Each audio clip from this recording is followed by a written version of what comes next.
And we are live, ladies and gentlemen. Sorry about that. They had the wrong flip of the thing, but we're here. We're here now. We are live, ladies and gentlemen. Welcome to Two Dudes and Some Bullshit, episode 41. Tony, can you speak for me, please? Testing 1, 2, 3, 4, 5. Do I sound good, guys? Man, I hope to God I sound better than I did last night. Do I sound like I'm 20,000 leagues under the sea?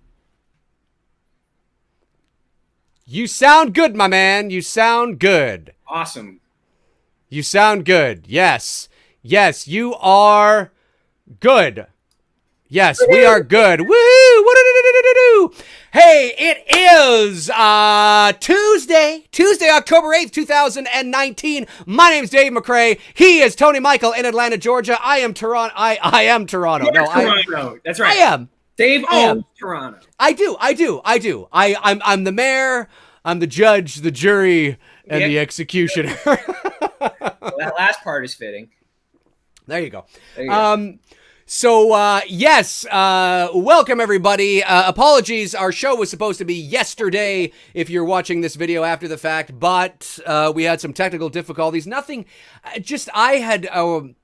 We're using Wirecast, which is obviously a top-notch piece of software, and I guess it can also be a top-notch piece of shit. But anyway, I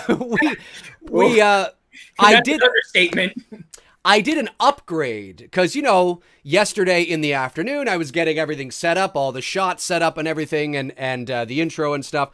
And I open the software, and it's like, a new version of Wirecast is available. Would you like to upgrade? That's how I read it in my mind for some reason. And I was like, well, yeah, naturally, because naturally it's always best to have the latest versions of things, at least in theory. So I upgraded, and for some strange reason, it made Tony sound like a fish in water, and a lot of choppiness and stuttering with the audio, and there was just nothing we could do. So we went offline. We tried to get back on with several different things. I have OBS. We got vMix now, and we got all sorts of stuff. But it's just to actually have the show look the way it does. We needed something specific, and we're rearranging, and we're working on it. And just so, anyways, I downgraded back to the previous version of Wirecast, and it looks like it's okay. So it's like, Wirecast, get your shit together. Anyway, here we are. If it ain't broke, we'll fix it. That's right. We're talking Joker today, and warning, there will be spoilers. Spoilers. Yes. Basically, we're going to talk about the whole movie and then some. That's right. If you have not seen Joker, then it's probably best that you don't watch this live feed. This feed will still be here 2 or 3 days from now.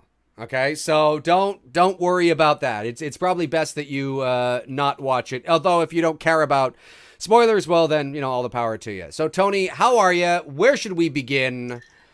Oh man, I don't even know where to begin. I've seen this movie now 3 times. I saw it Thursday, I saw it Friday, and then I saw it yesterday one more time in the afternoon. And hands down, easily probably my favorite film. We'll just say film, not genre, just film in general of like the last 10 years, maybe even longer than that.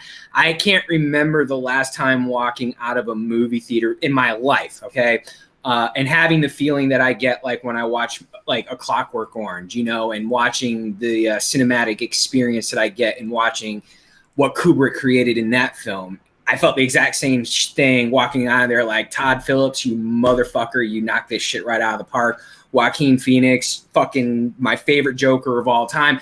Look, I take nothing away from Ledger. I take nothing away from Jack or Cesar Ramon. Those guys played their version of Joker, and I love those versions. When I'm in the mood to watch a little Burton Batman, I love what I get from Jack. When I want to watch a little Nolan Batman, I love what I got from Heath. Or if I want to go old school with Ramon, I love it. But I connected so much with Arthur's character and what Joaquin brought to the table. And I knew it going in. Like, my gut instinct was like, I had a feeling this was going to be how I felt about this film, that I was going to be fanboying out, but not fanboying out in the sense of like comic books, because I'm a fan of the comics, but just because I saw artistically everything they did, from framing of shots and executions of lead of lines, man. Like everything was leading line in center frame or using negative space. And then the lighting and how every scene just had the right fucking mood, and I just would have loved to have been there behind the scenes on set with them, watching them put all this fucking shit together. And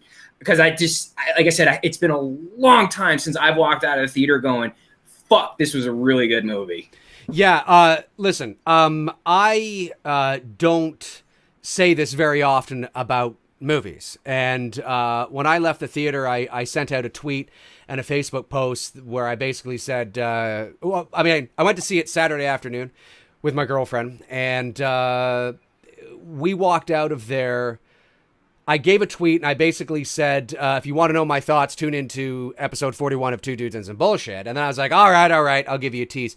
I thought this movie was brilliant. Yeah. Not perfect, but brilliant. And I would, if I had to give it a number, I would probably give it a 9 out of 10. And I don't say that lightly. No, I mean, my girlfriend and I, we talked for probably about, honest to goodness, about 45 minutes to an hour in my car, just sitting there in the theater parking lot before we even drove home.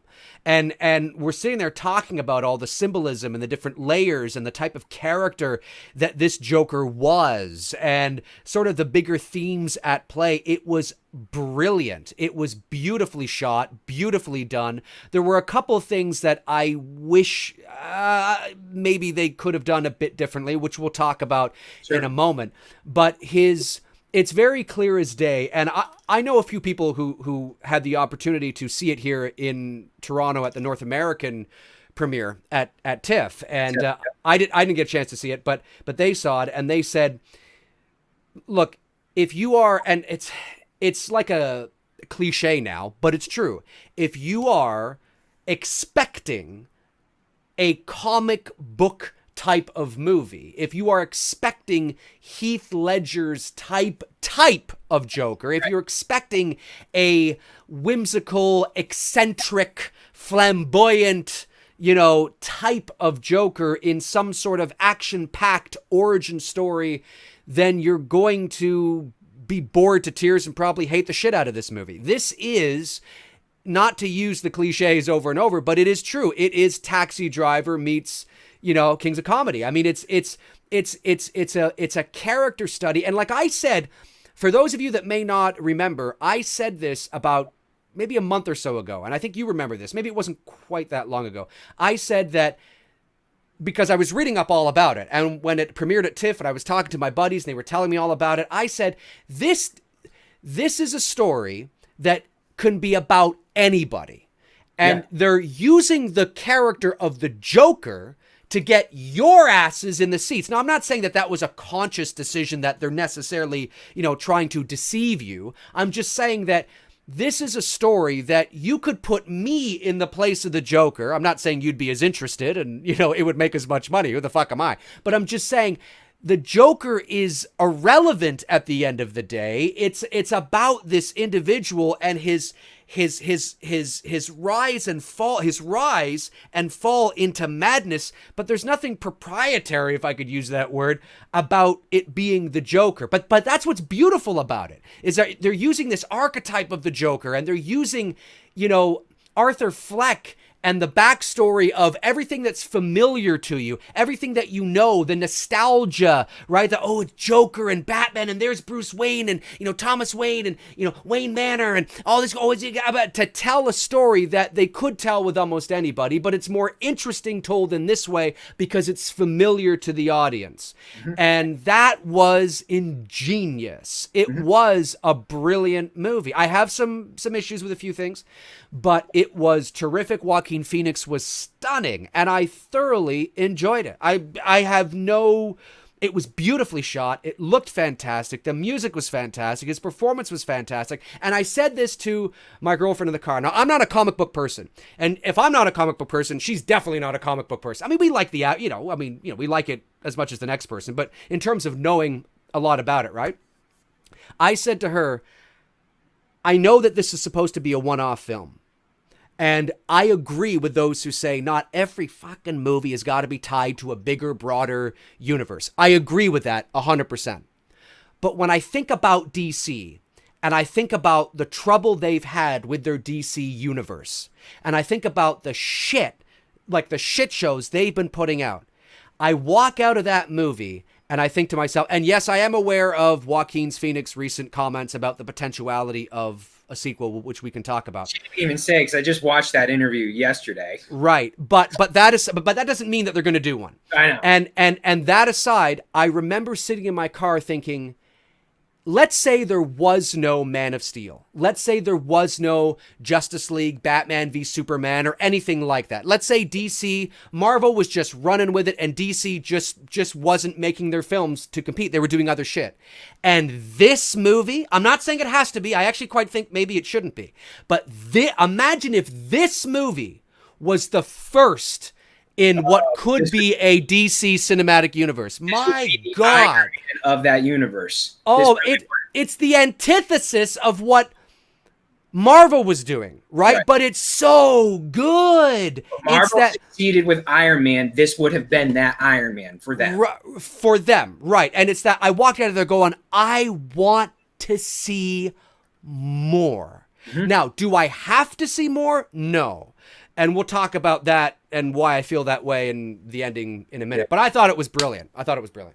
Yeah, no, I have to agree with you. Same with you. I'm not a comic book guy. My brother, he's, I'm the horror guy in the family. He's the comic book guy, and he's hardcore. Like he knows his shit. And I had a feeling the same, like you're saying, that comic book diehard fans who were expecting the gimmicky comic book Joker type. I had a feeling the first time I saw it, I said, this is basically taking an iconic character and putting him in an art film. I mean, anyone who's a part of the art community, and if you're someone who's actually an artist who creates comics, or you're just a creator in general, you're going to walk out of there feeling like you just got educated all over again, and why the art of creation is so much fun, because they took a character, they brought him out of what we all know him for, and set him in this real world, real life situation. And gambling now. Remember, they took a huge gamble here by eliminating a very key factor to what makes Joker, as Joker, which is his yin to his yang, which is Batman. That is a gamble and a half, taking that character out of the equation and just solely saying, we're going to give you Joker and no Batman on top of that. So it's like, all right. And they crushed it. And they crushed it in the sense where, like what I was just starting to say, if you're someone who's a creator, if you're someone, who loves the art of cinema, this is what cinema is all about. And I totally understand if you're a comic book guy and you're expecting to walk in there to see Endgame or a better Batman v Superman, you know what I mean? You're expecting something along those lines, or even, Nolan, even though Nolan's versions of Batman were set in the real world, they still had a comic book vibe to them. You know what I'm saying? It wasn't so campy like what the original Batman movies were like, with Tim Burton's first two and then the two goofball ones at the end afterwards. Right. But it sort of in that same, this is nothing. This is not even nowhere near any of that stuff. And I like that. And I agree with you. I was thinking about it afterwards, like if they were to continue and we were to take what Joaquin said on, was that Making with Popcorn or something with Peter Traverse? That was the interview where he talked about, wanting to, possibly expand more into this character. And he even made it clear in that interview that he wasn't really ready to go up against a Batman. He was more focused on like, where can we explore Arthur and what can we do? Well, think about this. Think like which Batman would be best suited to go against. And I started going like, okay, could we do the Michael Keaton type Batman? Maybe. Definitely not the Christian Bale, because that was too aggressive, wouldn't match up well against this type of Joker. The Adam West type Batman, sort of, because that Adam West type Batman was a detective. They didn't do any like, the shit that, you saw out of the Christian Bale Batman or even the Michael Keaton Batman. Then I started thinking about, on paper right now, the Robert Pattinson Batman. And on paper, that may be the type of Batman that could be best suited in this style of movie, because I don't think I would want to see Joaquin's Joker in a Nolan-type Batman movie or a Tim Burton type Batman movie. I don't think his type of Joker fits into that. Do you agree or disagree on that? I do agree with that, 100%. I was just thinking that, because it was if they were to continue on, if hypothetically they were, and maybe they made a trilogy, exactly what Nolan did. There's the 3 Batman movies, and this is a different thing all about Joker. They don't have to bring Batman into this trilogy at all. Exactly. At all, because it's established very early on in this, well, not early on in this movie, but early on in this story per se, if you were to continue it, that Batman is a young kid. He's what, I don't know, 11 or 12, right? So, I mean, and he doesn't become Batman, presumably until his, I don't know, at least mid-20s, let's say. So there's at least 10 to 15 years there where you could just focus on the Joker. Joker's just doing shit. Batman's not even a thing. He doesn't even exist. Just do a trilogy about Joker and the Clown Prince of Crime and just and this version of it, if you were to continue it on. But the other side of that coin is that this is a movie that does not need to continue, because its arc and story was served so well about this man who is, I mean, he's clearly mentally unwell. There was a buddy of mine that said to me, he said that he didn't believe that he liked the movie, but he had trouble believing that this Joker was smart enough to go up against Batman. And I said to him, I can understand what you're saying. I said he didn't get the sense that this Joker was, smart, wise, insightful. He's just a mentally ill guy. Right. And I said, look at Ledger's Joker, you would say that Joker is a lot more intelligent, and why he could go toe to toe with a Bale type Batman. Sure, this one couldn't. But here's the thing, though, is that this Joker, played by Joaquin Phoenix, you're watching. Yes, he's obviously mentally unstable. He's mentally unwell. But we're watching his rise from being somebody who is almost an incel, somebody who is, because I believe you can be both. I believe you can be mentally unwell and mentally unfit, and you can be an incel. Sure. And you're watching this person who is, just mentally unstable, doesn't have a lot of friends, was abused as a child, is taking care of his mother, and you're watching him break free of that. There is potentially, depending on how they were to write it, there's potentially untapped potential for the Joaquin Phoenix Joker and who he is. Now, I'm not saying that he is a genius in disguise. I'm not saying that. But there are many sort of layers that may have been suppressed in his character that he's unaware of. And as he breaks free, murdering his mom was part of that. His mom, quote unquote, because it wasn't really his mother, is breaking free of that, right? Discovering that, no, Thomas Wayne is not your dad, is breaking free of that and not giving a fuck. And killing that guy, the big, fat, tall guy that referred to him as, you're my boy, you're my boy. And there's another layer there, by the way. But killing him was breaking free of what I interpret as some sort of sexual or mental or physical abuse that he sustained at the hands of that man. Yeah. Because it wasn't presented to you as fact, but it was definitely innuendoed there that this big, tall guy, who kept referring to him as, you're my boy, right? Was clearly and then, of course, after he murders the big fat guy and lets the little guy go, he's dancing on the steps to Gary Glitter's Rock and Roll Part 2, which is an amazing song. But Gary Glitter in 1997, I believe, was charged for child pornography. Yeah. And so a lot of people were really upset that they chose Rock and Roll Part 2 because of that fact. But I think it was a conscious creative choice, right? Because he just murdered this big fat guy who kept. There was something creepy about his relationship with Arthur Fleck that we didn't know about. And I think that's why he murdered him. Because he felt like he could. He broke free of whatever restraint that this guy had on him. But he let the little guy go because he gave him a kiss on the head. Was like, you've always been nice to me.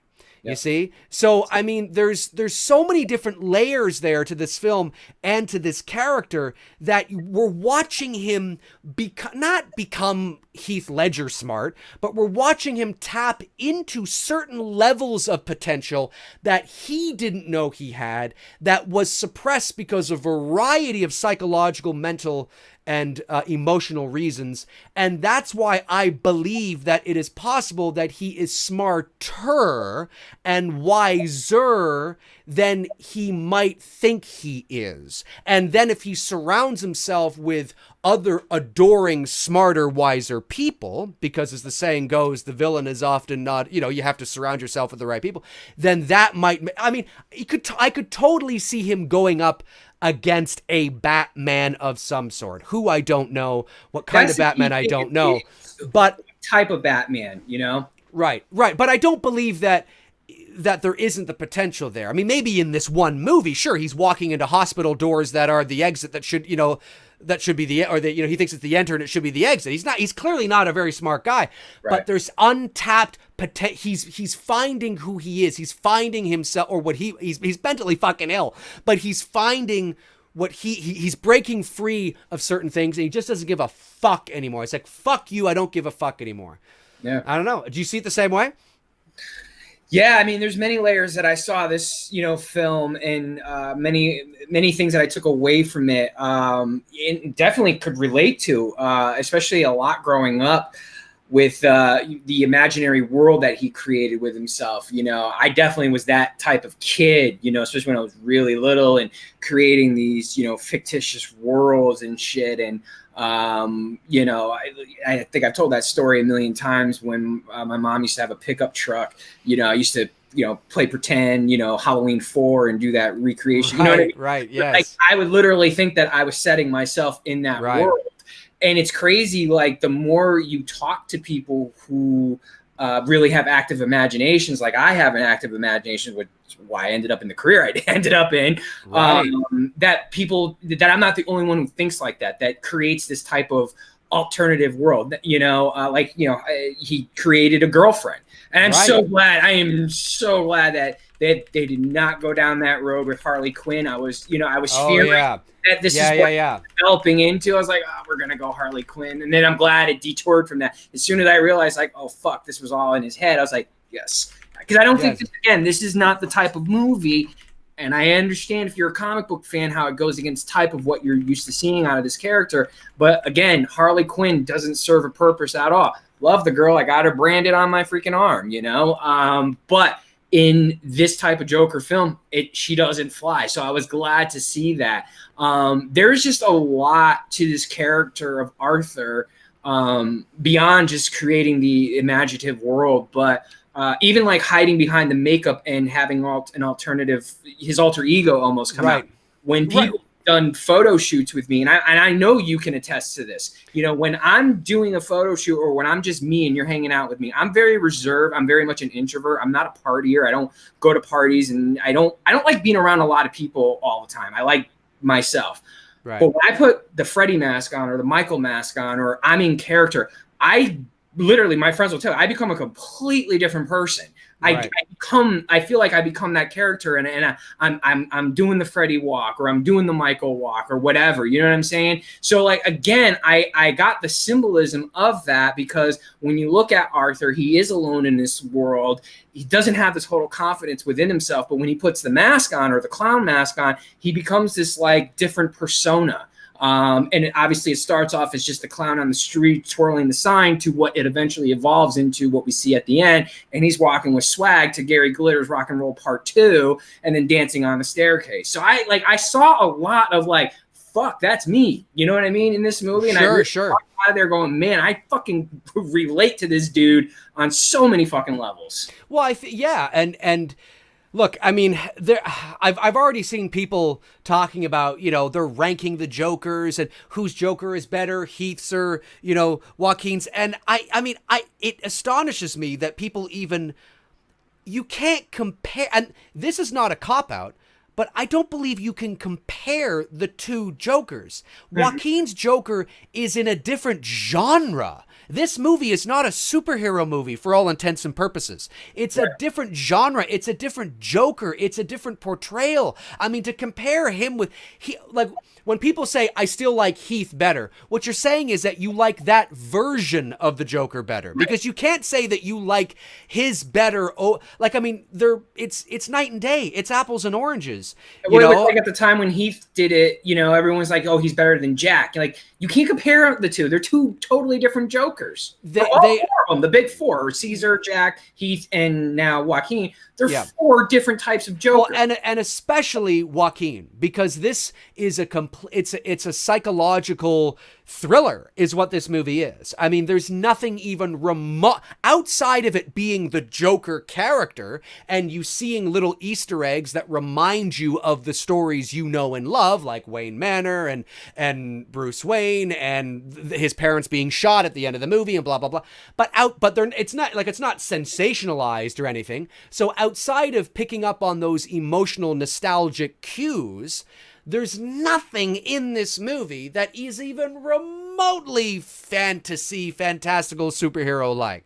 And like you just pointed out, the Nolan films were very grounded in real-world-esque thing, and they're even more fantastical than this movie. Mm-hmm. This is a slow burn, psychological taxi driver of a movie. And it's brilliant. It's really cool to see this character because and it works with the Joker because he's a homicidal maniac at its core, at his height. Yeah. So, to find out sort of where that all comes from it lends itself to this kind of a movie very well. And I thought Joaquin was brilliant. But to compare the two, I just laugh. I just think that's like me saying, who do you think is better? Who do you think did it better? Freddy or Leprechaun? I mean, really, it's like, they're two completely different characters.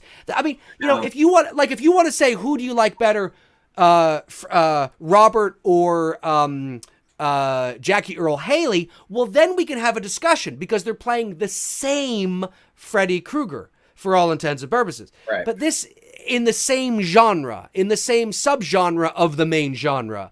You know what I mean? This is like, who did it better? Robert Englund's glove or, coming out of the bathtub or Jackie Earle Haley's glove? Like, they're literally, that you can compare. You can't compare this. You can say that I much prefer Heath Ledger's Joker because he's more eccentric and mean and confident and smart. And okay, that's fair.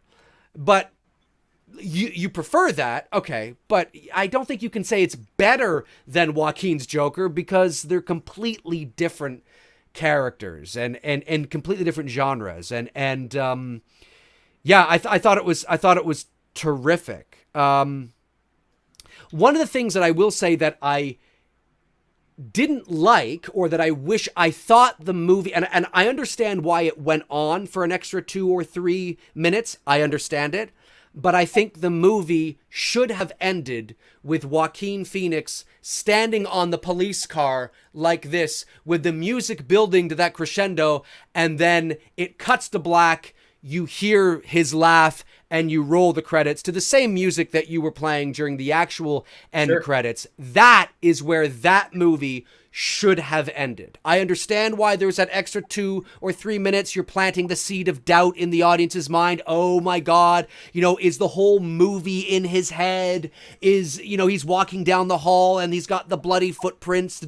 Does that mean he just killed the lady he was with? Or is that, symbolism of the two different worlds he lives in? He lives in reality, but the bloody footprints are in his head. I get what they're doing there, but it's utterly unnecessary. If they had ended that movie with him on the police car like this, with all his adoring fans, so to speak, right? Adoring him, surrounding the police car. You've just seen the pinnacle. It's the pinnacle moment. And he takes the blood from his mouth and he creates that smile and he turns around and he's standing there. That is the pinnacle moment. You do not get any higher than that moment for the character in the movie. You cut to black, roll credits. That's it. The arc is complete. It's just right there. The extra 2 or 3 minutes is like, now we're going on. It was completely unnecessary. I understand why it's there, but I don't think you need it at all. How do you feel about it? I agree. I definitely, the ending has lots of layers. You can interpret it as it was all in his head. I told you yesterday where, I loved the quick cut to sequence when he's talking to the psychiatrist and, she wants him to explain the joke and he's like, you wouldn't get it. And you see that quick cut to Bruce standing over his dead parents.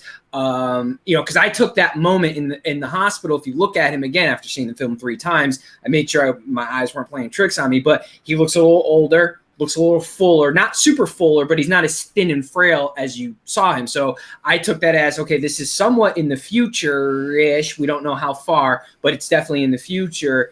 And that little cut to with Bruce standing over his parents and what he's laughing at is what he ultimately has created. And you guys wouldn't have your hero if it weren't for me. That's what she would. That's how I interpreted what she wouldn't get. And then him, obviously, killing her and, trying to escape because now he's got to go, face his, arch rival. Yeah, that was there's that's what made this ending so great. And when you watch Joaquin in a lot of his interviews here, he's always curious to hear what the other person thought of the ending because it is so open. It's either the way you interpret it or I interpret it. My brother interpreted it a different way. Everyone is interpreting that ending almost to their own, like of what it was to them. And I think that's what makes a movie so good is that it can be so many different things. And no one has a wrong answer, and that's the beauty. That's the beauty of making a movie. Yes, I agree. I just don't think it's needed, and I think it does a disservice to the movie. And I might feel differently when I watch it another 2 or 3 times. But on first watch, when it cut to black or faded to black, actually, I was expecting the credits to roll, and I was like, and then it kept going, and I thought, that's unnecessary, and it almost felt a little shoehorned in. Like, well, we need we need another this meta psychological thing. Like, is it all in his head? Whoa. Sure. Like, fuck yeah, I don't care. Like, you establish that he's mentally ill and that some things are in his head, like the brilliant move with the girlfriend, right? That was all in his head. That was amazing. That was great. It was great. I didn't see that coming. And when she came out and was like, "You're Arthur, right? Who lives down the hall?" I was like, "Ooh, that was good. That was good, right?" And then, of course, the scene at the beginning of the movie where he's imagining himself in the audience of the talk show, and he's living vicariously through this man that he idolizes on TV, and you're like a father that I never had, and blah blah blah. And then, of course, that's shown to be in his head, and that's great. I think it does a disservice if you allude to the fact that the entire movie could have been in all his head. It's like, well, then why make it about the Joker? Then so what? So let's say it is all in his head. Let's say the last 2 or 3 minutes of the movie tells us that the entire movie was in his head. Well, then what is the movie about? A guy who just who just thinks he's a clown and wants to be a Joker, and he's just imagining all this. It seems a little extraneous to me. It just seems like, it's like, I just think it does a disservice. And because then it's not really about the Joker, is it? It's not really about the Joker at all. It's about a guy who's so ill, he has delusions of grandeur, and he just thinks he's a Joker. And he's been in Arkham Asylum the entire time.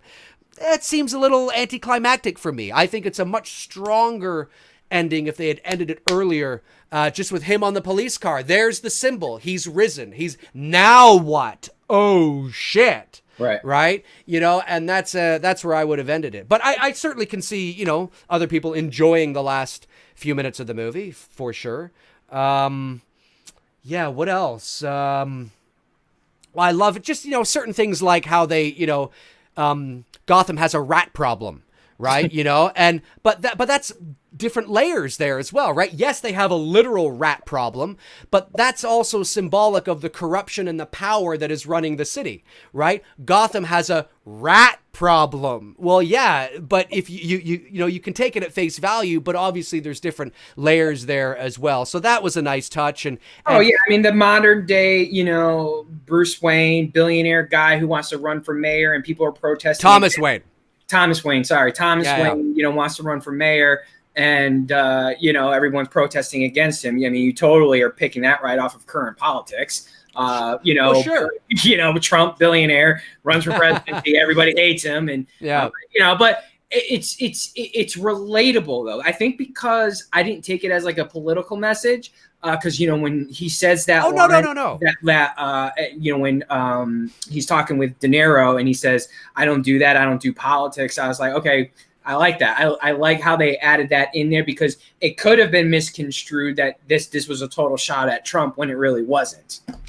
Oh yeah, no, I didn't take that at all. It's set in the fictional city of Gotham, which is really sort of an alternate universe, New York, and when they said they had a rat problem, New Jersey, Gotham's New Jersey, yeah. Gotham's New Jersey. Yeah, the history of Gotham City is new. It's there's two places that Metropolis has been. Metropolis, Delaware, and it's also been New York City. And Gotham's always been New Jersey, and it's always been across the. I see what you're saying. Yeah. I get it. The two cities have always fluctuated, but Gotham. Okay, fair enough. I appreciate that. Yeah, I mean, it's it's like,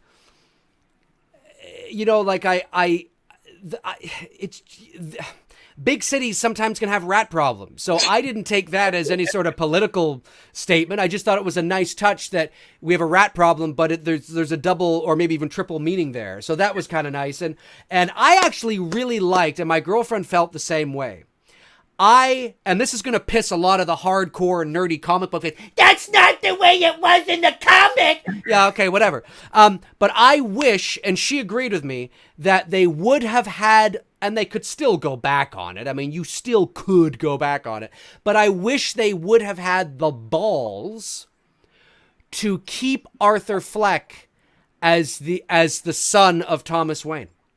Because when they alluded to that, I thought, oh, that's interesting. Because now you have this child that is the half-brother of Batman, regardless of whether that's what it's been before. I don't give a fucking frog's fat ass whether that's what you can't do that. Yeah, you can, because this is a completely different genre and take on the story. And I think it would have been a brilliant move, because now balls, 100% ballsy, but a brilliant move, because now you have darkness, and this is an archetype, like, this is not new. There are many stories told over millennia that have two brothers that that are on either side of, one is dark, one is light, right? Yes, exactly. So you play into that, and it affects a lot of people on a subconscious level because they know the story even if they don't know the story, right? And to have Joker, the half-brother of Batman, and to have that, and then you could say that because he is the son of Thomas Wayne, and he's been abused all his life, abandoned all his life, you can then genetically there may be something in him somewhere that he is a little smarter than is perceived. I'm not saying that he's Heath Ledger smart. I'm just saying that he might not be as dumb and as simple per se, as simple, he's still simple, but as simple as he's led himself to believe, because he's hated his life, he's been picked on his whole life, and now he's finding that untapped potential that may exist there. And to have him as the brother of that kid is fascinating to me, and how that dynamic relates to this potential Batman and how they go up against each other, I think would be amazing character studies of both figures in ways we've never seen. I wish they would have had the trigger to pull it, and they didn't. It felt a little, why go there then? You got my hopes up. But I just think that would have been so neat. I don't know. How do you feel about that? It's funny. I actually feel opposite. I mean, I agree with what you're saying as far as comic book fans, the hardcore they'd freak the fuck out and never sign up for that. Right. But I actually felt you didn't need the story. What I was interested in watching was the Arthur's story and him becoming Joker. And I almost felt like you didn't need to have Thomas Wayne in this movie. You could have eliminated all of that, and the movie would have held on its own. In fact, you could have eliminated his character entirely and showed that one clip at the very end. Maybe instead of it being in the hospital sequence, you see Joaquin dancing on the fucking car and everyone's cheering him. And then there's that quick cut to of a kid standing over his dead parents. And then you hear Joaquin's laugh, and then you cut to black. That would have been you didn't like I said you like oh yes would have gotten the symbolism like okay, I get what you did there. And like I said, the movie's so good, like you didn't need to have, I didn't even think you needed to have that whole story arc of him possibly being Thomas Wayne's son, because again the story of Arthur was so strong in the Joker that I just like, I didn't even give a shit that the Waynes were in it or not. You know what I mean? Well, I was so into what I was seeing on the screen. What about this, Tony? What about the movie ends with Joker on the car, right? Doing that thing where, he's doing this, his adoring Joker fan base all around him. The music is building and you're like, fuck, damn, man, right? And the shot ends, you actually... Where Thomas Wayne and his wife were murdered is in an alleyway next to the theater that's within close proximity, within eyesight. Sees the Joker. Right, and he's standing there looking at the Joker. It's not a fully sort of fleshed out on the nose scene, right? Because you don't want to end it too on the nose, but there's just that moment where the kid looks up and he can see the Joker kind of there, and then it cuts away and you see and then it just cuts to black. Oh, sure. The look of the look on his face brilliant. Of revenge. You know what I mean? He's got brilliant. The look in his eyes of maybe. No, I don't. I wouldn't even go that far. I wouldn't even go that. Because he's a 12-year-old kid who just lost his parents, and I think, and it wasn't the Joker that killed his parents, right? Right. So I think maybe he's just sad. It's a scared young boy, frightened. It's because it's like, oh my God, what now, right? And it just kind of, that would have been much more powerful. And as we agree, you don't even need that.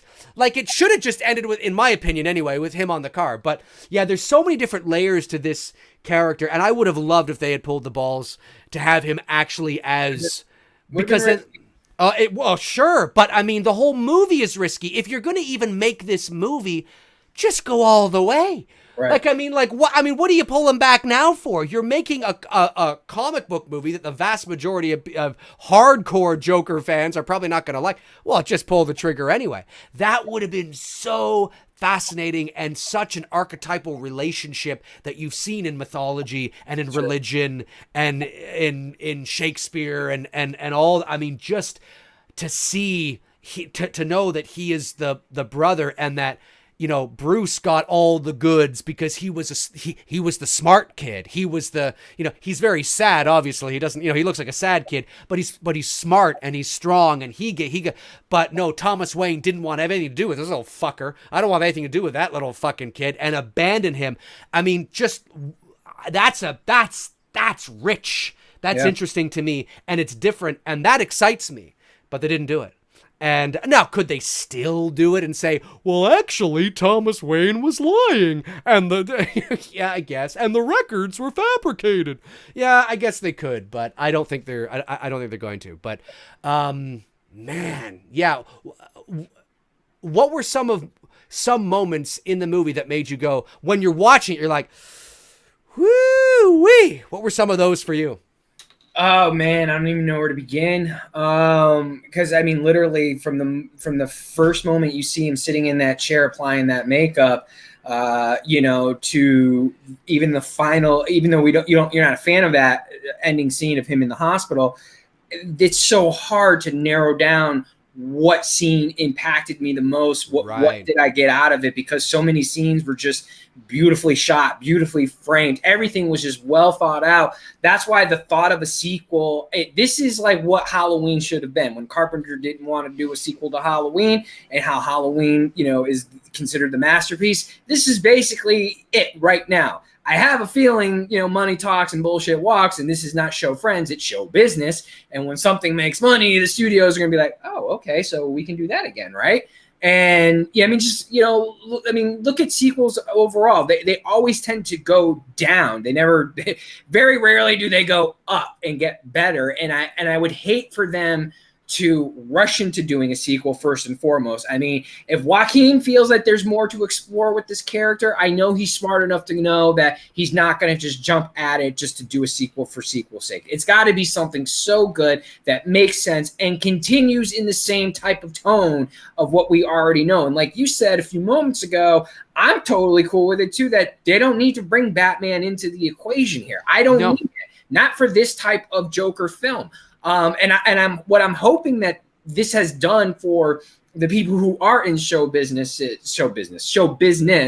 writers out there and the directors and the creators, that this has now opened up people's eyes to go, oh, so we can do this now. We can take characters out of the comic book world and set them into this type of world, or even the horror genre. You know what I mean? They can totally do that. You know, if the right story presents itself, you can absolutely do this same type of character architect and tell a Michael Myers story, or Freddy or Jason or whoever, you know what I mean? If it's done well and right. I think that's the biggest takeaway from this. You don't need to rely on all these special effects and CGIs like what you get out of the MCU, which is great. And it's fun. They're good, fun popcorn movies. I don't diminish anything that Marvel has successfully done, you know, for the last 12 years or whatever, 10 years, whatever it is. You know, but this, I think, and I hope, will now get people to go, oh, so we can do this now. We don't need to just do, you know, high budget, big films. No, you don't.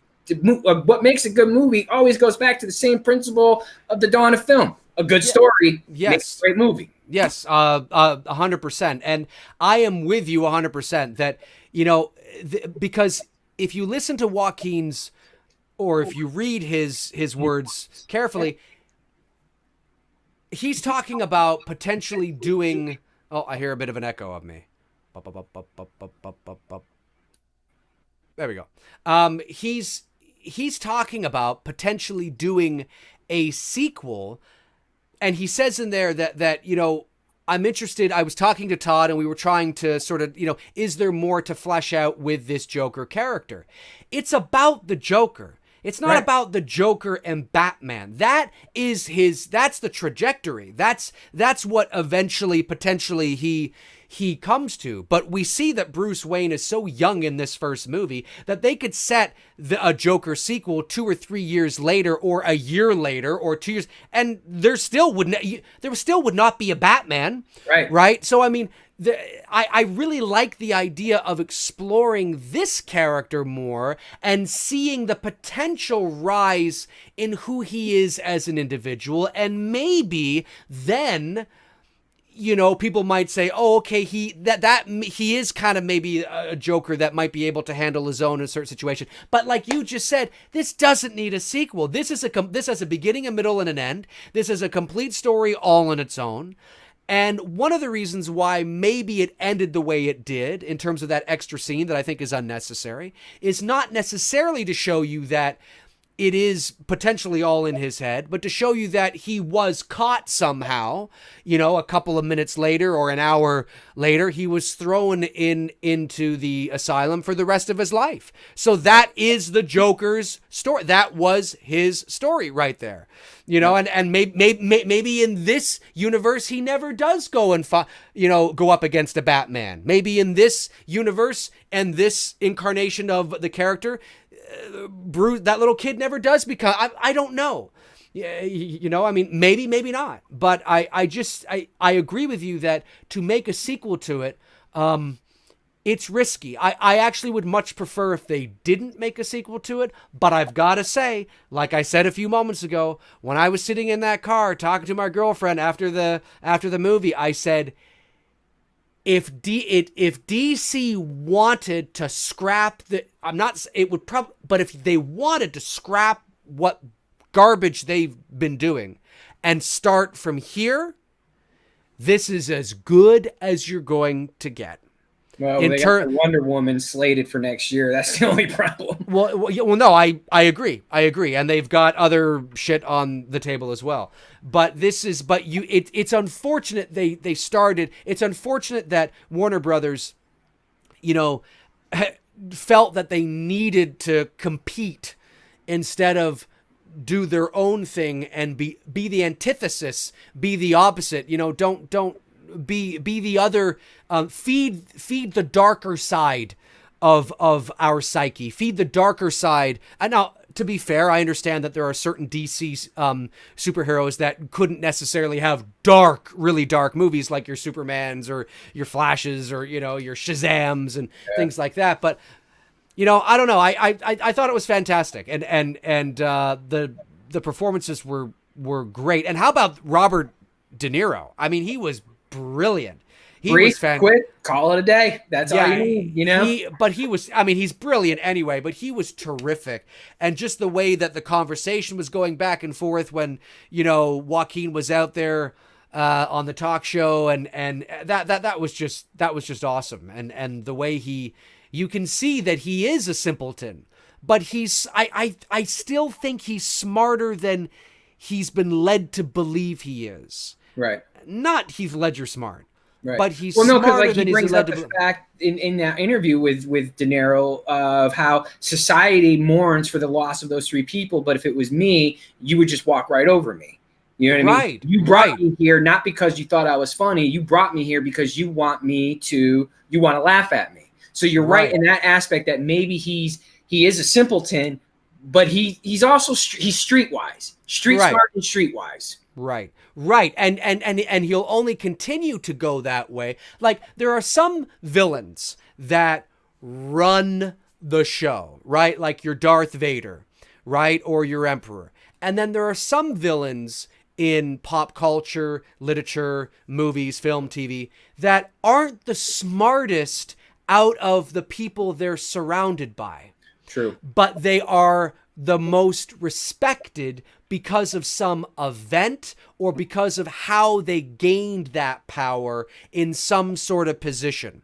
So it's entirely possible that Joaquin Phoenix's Joker may not be the brightest bulb in the drawer, but for what he did, he is utterly respected. And if he surrounds himself with the right people that can help him make the conniving, cunning, manipulative decisions that need to be made, that's scary in and of itself. Like, there's like that can happen too, right? And then he becomes wiser because he's surrounded by wiser people. So he learns. I mean, there's only a certain level he's going to plateau, but I think there is more potential there to explore. The question is, do you do it, or do you leave it alone, going, wow, what a fucked up awesome story about this rise of this evil character. And you know, it's funny because I read when I've seen some of the reviews online and read some of the comics and comments in the comment section, and it's like, you know, I sit there and I wonder, like, did people watch this movie because of how, you know, the bigger they want the sequel to have this and all these like special effects and these characters, and I'm just like, this doesn't fit at all in anything that you just watch. Like, I'm so glad they don't listen to fans sometimes, because that would not fucking work at fucking all. You know what I mean? Like, oh, we need to bring Catwoman in. Like, no, we don't need to bring Catwoman into this shit. Catwoman? Dumbest mistake ever. You know what I mean? Like, she doesn't fit in this. This almost doesn't need anything that what you're, and I get it. I know it's hard for fans to separate the fact that what the IP that they love so much, and that is the comic books, and that's where this character comes from. This is not like that. You know what I mean? This is not a part of that. They took a character that was popular, that was right for this type of movie, and set him in this real world, you know, type scenario. And I think that's why a lot of people can identify with Arthur. You know what I mean? This is not the typical, you know, the typical Joker, you know, story arc that we're all used to seeing. It's not even the same type of arc with Heath Ledger's. That's why I said this type of Joker would not fit in the Chris Nolan type of universe. It just doesn't fucking work. And that's why I said Batman is almost not even needed, because I just don't, like, I think it would lose the value of watching Joaquin Phoenix fight a Batman. Do you know what I'm saying? 100%. Oh, yes. It's like I said, I get, you know, we live, I mean, listen, I'm still relatively new to the online fandom world and things like that. And it's been a learning experience for me to see where the world of fandom is. And I don't know if it's my age or if it's just my personality, but I just can't help but laugh at the sensationalism of the extremes of the world of fandom and people doing polls and you know, the lack of nuance and the lack of, you know, understanding those subtle sort of details that not everything is black and white. There's many shades of gray. So when people start comparing Heath Ledger to Joaquin, I'm thinking, am I the only one that understands that I mean, I guess, yes, you can do that, but it's not an accurate, like, what are you comparing? That's what what are you comparing? What are you comparing? Clothes? Makeup? Because the characters are completely different characters in completely different genres. So I don't understand what you're comparing. And at the end of the day, it's just I still think Heath is the best. Well, because Heath is more of the archetypal Joker. Right. That's why you like him the best. It's not that his performance was better than Joaquin's, because it was different than Joaquin's. If Heath Ledger was also a a simpleton that, you know, blah blah blah ddd blah blah blah blah blah, well, then we can compare. If Joaquin was the new Joker in the DC universe and he was going to be a conniving, smart, witty, dark, well, then maybe we can start to see who's better, right? But you can't compare this. I don't understand why you'd even bother trying. But, of course, the world of fandom, you know, top 10 list, baby, top 10. The best of this. Here's the best. Jeez. Yeah, you know, I think I told you this, too, the other night. You know, my first impression walking out as well, too, was horror fans are going to love this. Right. Comic book fans are going to be divided on this, because I felt like this is the type of movie. This could fall within the horror genre family. This is what I mean by that is this is like a Silence of the Lambs, Misery, you know, Seven type of a horror film. It's not the slasher, but it definitely fits within the architect of a horror type movie. You know, like I said, if you go into the Silence of the Lambs type genre of horror and mystery, thriller, and suspense, this falls into that. And I said horror fans are going to really fucking love this, because, you know, most horror fans, a lot of them, some are comic book fans, but a lot of them are not comic book fans, you know, at the same time. That's true. And that's been the feedback that I've gotten off of Instagram from a lot of people that, hey man, you were fucking right. I'm not a big comic book guy. I love horror. This falls within, you know, it falls as like, it's like a horror second cousin type, you know, of movie. It falls within that family. And that was immediately one of my first instincts, beyond the fact that I was just fucking mind fucked to death on just an incredible cinematography from Todd Phillips and the total fucking cast and crew, the lighting, the grips, everybody fucking did an amazing job putting this film together. On top of that, the cherry is Joaquin's performance. Oh, 100%. Yeah, no, I absolutely agree. And you know, it's, wait, just. We good? Yeah, we're good. Just checking an audio level. Yeah, no. Oh, now I hear an echo. Now I hear my echo. Do you think you should try putting your phones in, or do you think we should not? I've like literally cut you down to nothing. You shouldn't be hearing anything. Okay. All right. That's good. Okay. Yeah. No, I think we're good. Good. All right. Yeah, that's good. Yeah, maybe we'll do a test for next show with the phones in, and then yeah, exactly. Yeah, no, I mean, what were you just saying again? You ended with what did you just end with again? I lost my train of thought.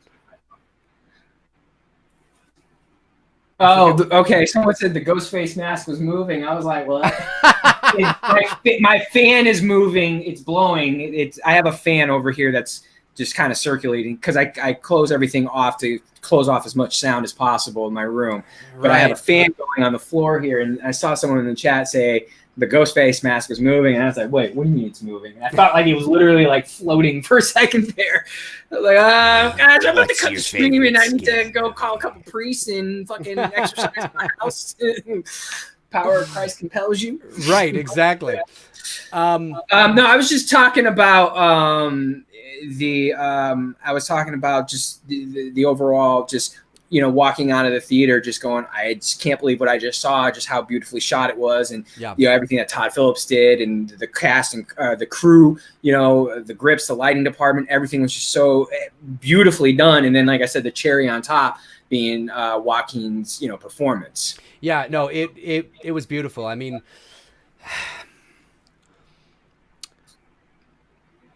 my first thought when I left the theater was how incredibly beautifully shot that movie was. Yeah. That was what I'm hearing an echo again. I don't know why. Why am I hearing an echo? Woo! That's so strange that happens. I don't know why. But yeah, no, that was my first thought when I left the theater was how beautifully shot this movie was, and how moved I was, and how invested I was into watching Joaquin Phoenix's performance. It was brilliant right from, like, he was captivating in every frame he was on screen.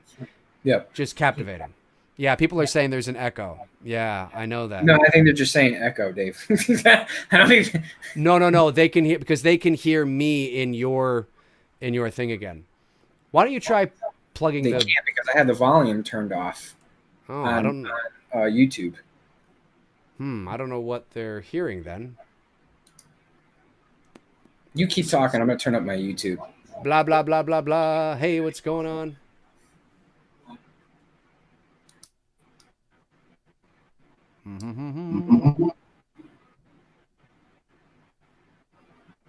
Go ahead, say something. Baba, BBB, what's going on?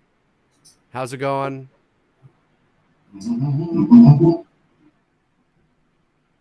Yeah, I think. Go ahead, say something. Baba, BBB, what's going on? No, you're good. How's it going? Yeah, you're good. You're fine. Oh, good.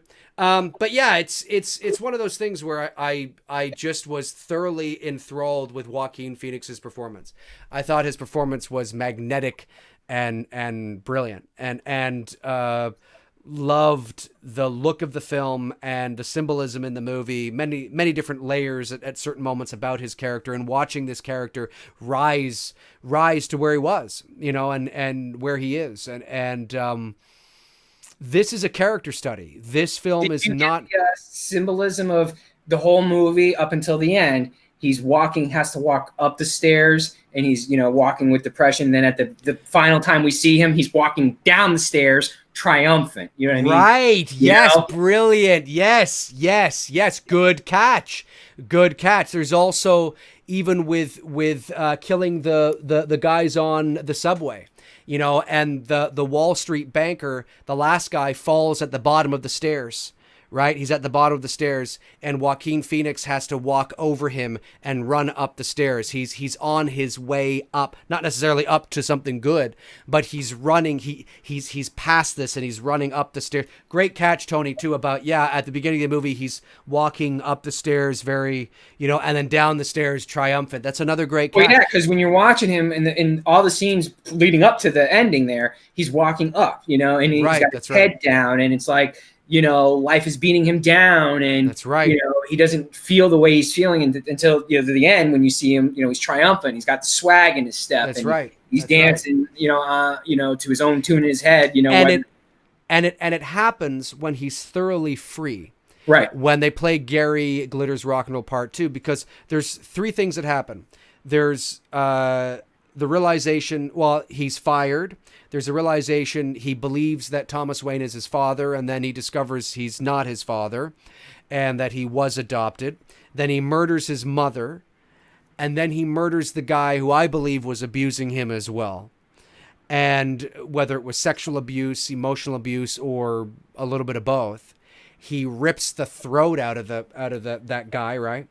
And now he's absolutely free. He feels the sense of redemption, and he gets in the the outfit, and away he goes. And whether he's whether he's going to survive out there in the big world, who the hell knows? But his character certainly feels the sense of being free. So I mean, yes, yeah, I did pick up on that. That was another good a good catch. And there are other layers as well. I think my favorite scene, and there's many of them, but I thought the moment when he takes the blood out of his mouth and makes the smile while standing on top of the police car was brilliant. Brilliant, creative writing choice. That is, I like it so much because if I was writing the movie and I thought of that idea, I'd be like, yes, that's what I'm going to do. And then he turns around and he looks to everybody. And again, that's just where I think the movie should have ended. But you go from at the beginning when you see him, he's hated by society. He's treated like an outcast. He's beaten up by those kids. That's right. And now everyone's cheering for him at the end, Well, that's what I mean. It's the complete circle. It's the complete arc. That is where the movie should have ended. And the last 2 or 3 minutes, although there is some meat there and you can get, you can interpret it however you want, it's not needed. And no matter what you say, well, I think it was all in his head. Okay. Well, what does that mean then? Well, I actually think it was okay. Like it's just unnecessary. I think they peaked, and you want to go out right there. That's where you want to go out, because I just think it's a stronger ending. It's a stronger ending to go out there.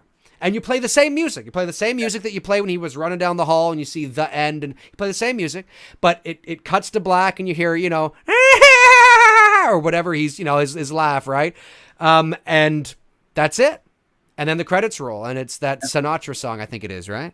Yeah. Yeah. And you play that, and then you let it roll. It's like, wow, like he met his peak, because at the beginning of the movie he's beaten down, and I think it just would have been great. So, I mean, what else is there to say? Brilliant movie, 9 out of 10. I think they should have. My favorite movie that I've seen in a long. It's definitely my favorite comic book character-based movie. And I'm saying that because it is obviously taking a character from a comic book, and so you can't entirely eliminate that aspect of it. But it's not the traditional comic book, so that's why I say it's my favorite comic book character-based movie. Right.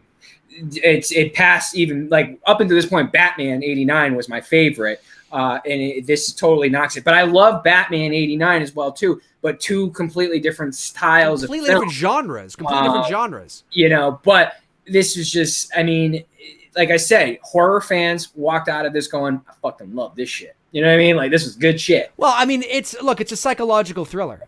I mean, that's what the movie is. It's not a superhero movie. No, it's a superhero character, but it's not a superhero movie. Now, if they start to make superhero movies like this and a pattern begins to develop, then this will be a subgenre to the superhero genre. And you could say, well, this is part of the... Okay. But as of right now, in this moment in time, Joker is not a superhero movie. It's not.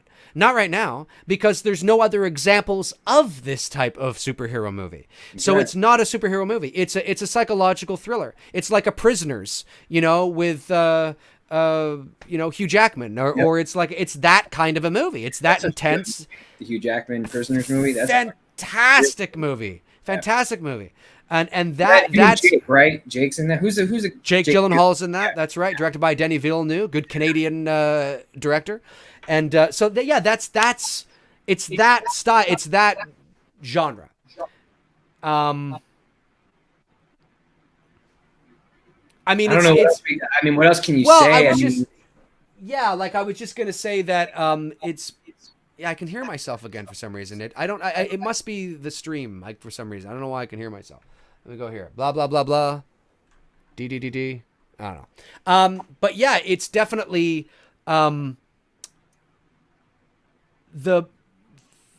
something else I wanted to say too. What I actually really loved in this movie was the score. And I'm not talking about, I love Gary Glitter's Rock and Roll Part 2. I obviously don't condone what he did or what he, was found on him in the 90s.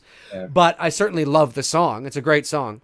and used to play at hockey games all the time in the early 90s, for those of you that are old enough to remember the Pittsburgh Penguins and the Minnesota North Stars Stanley Cup final. The NBAs, when we go to Knick games and shit, Celtic games, they would always play that.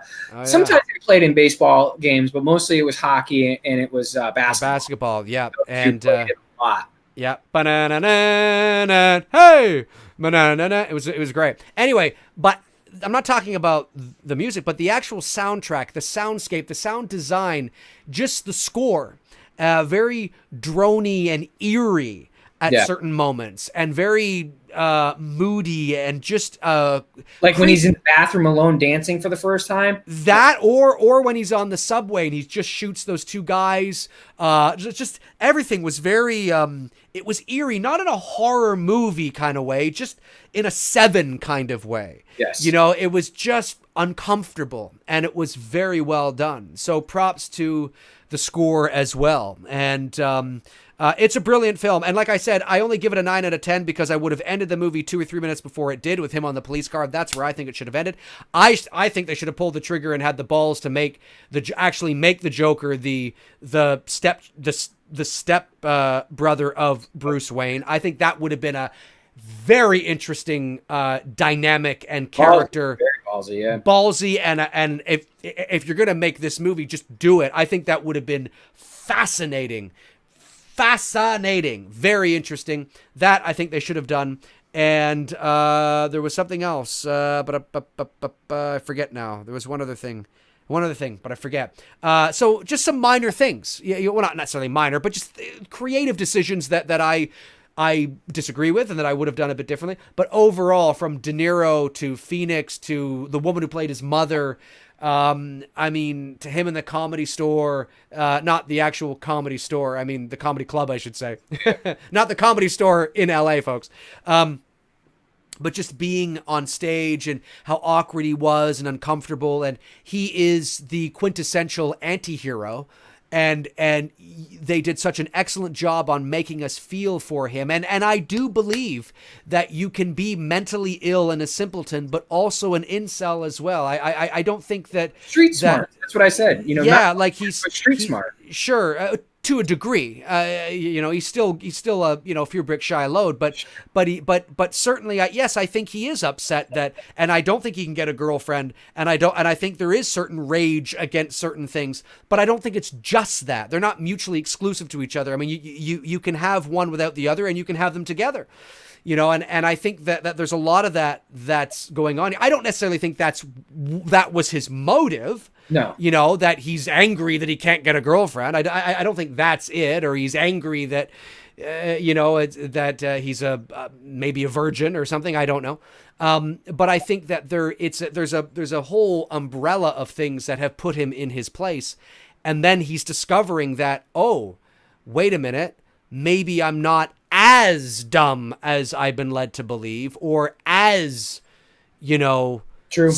Simple, and he's finding some sort of strength, which is why the dynamic of him being Thomas Wayne's son and Batman's brother would have been very interesting because of that. It's like, oh, Thomas Wayne's I don't know, and then you figure out, and then Thomas Wayne has to deal with the fact that his fucking son is the Joker who's running the crime ring in Gotham, and he wants to run for mayor. You can fucking take that shit to, that's interesting. Yeah. That's interesting. And then Bruce Wayne, young teenager Bruce Wayne, sees all this. And Thomas Wayne's trying to, keep the fact that this is your stepbrother from Bruce Wayne. Yeah. And this stuff. And that's interesting. I don't know. That's how I feel. So I would have had the balls to pull that trigger. But would have been gutsy. Would have been gutsy. Lots to talk about. Hey, should we head to the chat room? Let's head to the chat room. Yeah, why not? Oh, wow. Todd Fayer just supported the channel with a big super chat. Todd, you are amazing. Thank you so much. Not even a question. We did have a few super chats come in earlier. As usual, folks, try not to send super chats until we head to the Q&A. That's just so we don't miss them. But let me see if I go back here. I might be able to find... there was one here. There was also an earlier one. CM, let me see 1 second here, guys. Let me go back to. I'm just gonna see if I can get into my super chats, but I don't know if they've come in yet. 1 second. The early one. There was one really early. I saw that earlier. Yeah, when we started, like maybe, I don't know, 2 minutes in. Let's see here. Okay, super chat. Yes, it was $2.99 from Logan Michael Anti-Funko Pops. Joker is definitely the best film of the year. I agree with that. Thank you so much for the super chat. I won't be shocked if this movie wins Best Picture at the Academy next year. I can't for sure will he win Best Actor because I don't know who he's going to go up against. I have to see who he goes up against and see the other films that are also going to be in the genre as well, or in the talks for picture. Oh, I agree. I'm not going to be shocked if it does get it. I think Phoenix will get nominated, and I think Joker will be nominated for Best Picture. Yeah. Whether they win, I don't know. Okay, so CM says, if there's a sequel, it would be interesting. Thank you for the super chat, by the way, CM. It'd be interesting to see Bruce's psychological issues dealing with the murder of his parents and possibly isolation. Thoughts? I say no. I say no because I think the focus should remain on Joker. Sorry? Said no. Well, I say no because I think if they're going to do a Joker sequel, focus on the Joker. That doesn't mean you don't show Bruce again, but you show him in the ways that you showed him in this movie. You show him, I mean, like, okay, maybe there's a scene where we get an idea of how he's dealing with the psychological residual effects of the death of his parents. Okay, sure, but there's not a focus on it. Like, this isn't about the brewing of, like, this is like Knights of the Old Republic, right? This is before Batman. Bruce Wayne is 12, 11. There's no such thing as Batman. Nobody's ever heard of Batman. This is just this Joker guy who's starting to run the crime ring, and this is about him. This is before it's like doing a bounty, it'd be like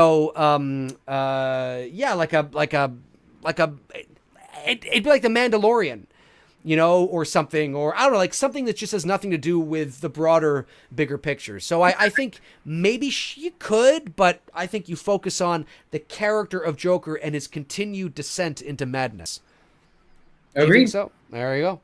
And a super chat from Todd Fayer. Again, Todd, thank you so much. That was awesome. I really appreciate it. Brandon Barry says, Dave, Tony, with success of Joker, do you think this would attract more directors and actors to want to be a part of this possible new DC universe? It depends, because you have to remember, this type of story doesn't fit for every character. You know what I mean? That is you can't do this with Superman. Forget it. You're going to have to eliminate. You have to remember, Joker's set in real life. They tried to make it as real as possible. You can't have a Superman type movie like this because man can't fly. You know what I mean? Man is not bulletproof. Man can't outrun a locomotive. He can't leap tall buildings in a single bound. So you can't do it with that type, because then you're going to have to suspend your disbelief and know, like, okay, this is not real. This is make believe, etc.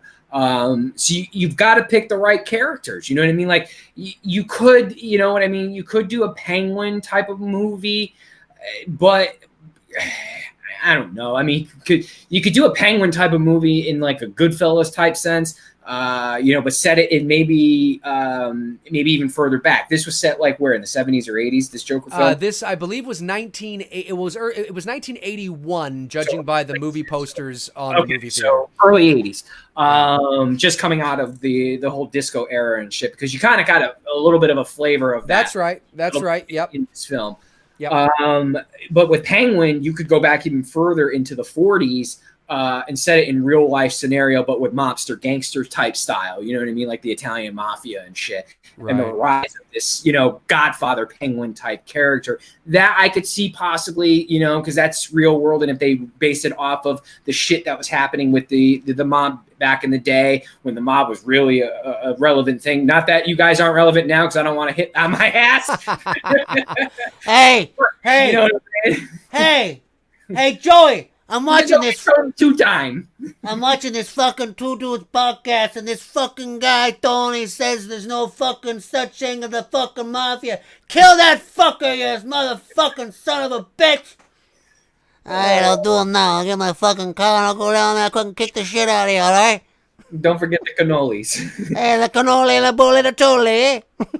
Oh, damn. But so yeah, that's you have to think of what characters work in this type of story arc. I mean, you can't do Aquaman, you can't do Flash, you can almost not do Batman unless you do a detective style Batman who relies on forensic science, which is what we're supposed to be getting with the Pattinson's Batman and Matt Reeves. That's why I said that type of Batman could possibly fit in this universe. I don't know yet because I haven't seen the actual movie. Until I see Matt Reeves' Batman, I don't know.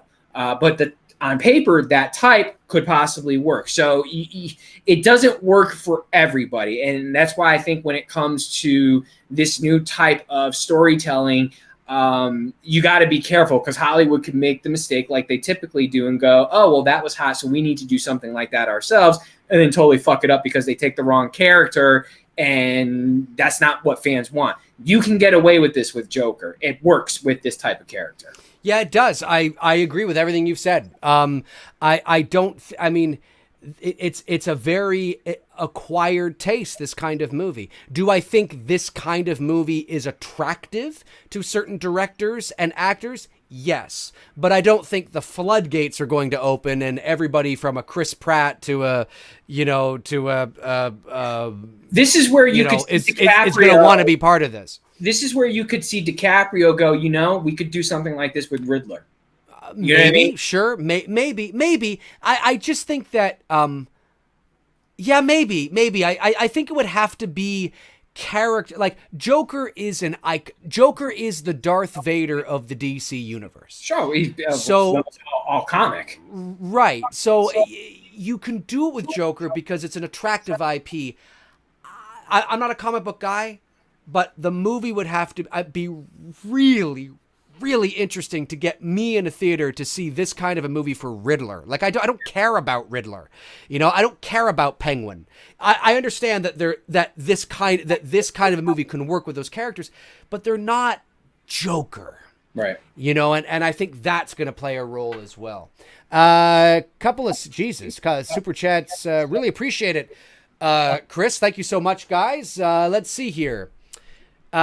Chris, very generous super chat. Thank you, Chris. Really appreciate it. Says, climax is one of the most disturbing scenes I've seen in a while. From Joker dancing behind the curtain, all the way to the punchline. Felt very real. It did. Oh, it was beautifully shot because it was nuanced and there was nothing sensational about it. Even the end when the ambulance hits the police car and they pull the Joker out, he's their savior, he's their light. They lay him on the cop car. Almost, yeah, not quite like that, but there's that bit of symbolism there, right? And everybody's cheering for him and stuff. It was terrific. That's where it should have ended. You don't get any higher than that. So I absolutely agree. It was fantastic, and thank you for the generous super chat going into the channel and fixing these bugs, hopefully. These fucking softwares. Let's see here. All right. Bellator Media says, could we see a Dark Knight trilogy, 2 dudes and some BS episode soon? That might not be bad. That might not be bad. Not anytime over the next month because we got some shows, but that maybe, yeah, I could see us doing that. Yes, sir. You pick one, Tony. Me? Yeah. Me? No, the other. The other fucker, Tony behind you. Tony Cannoli. Let's see here. Tony Cannoli.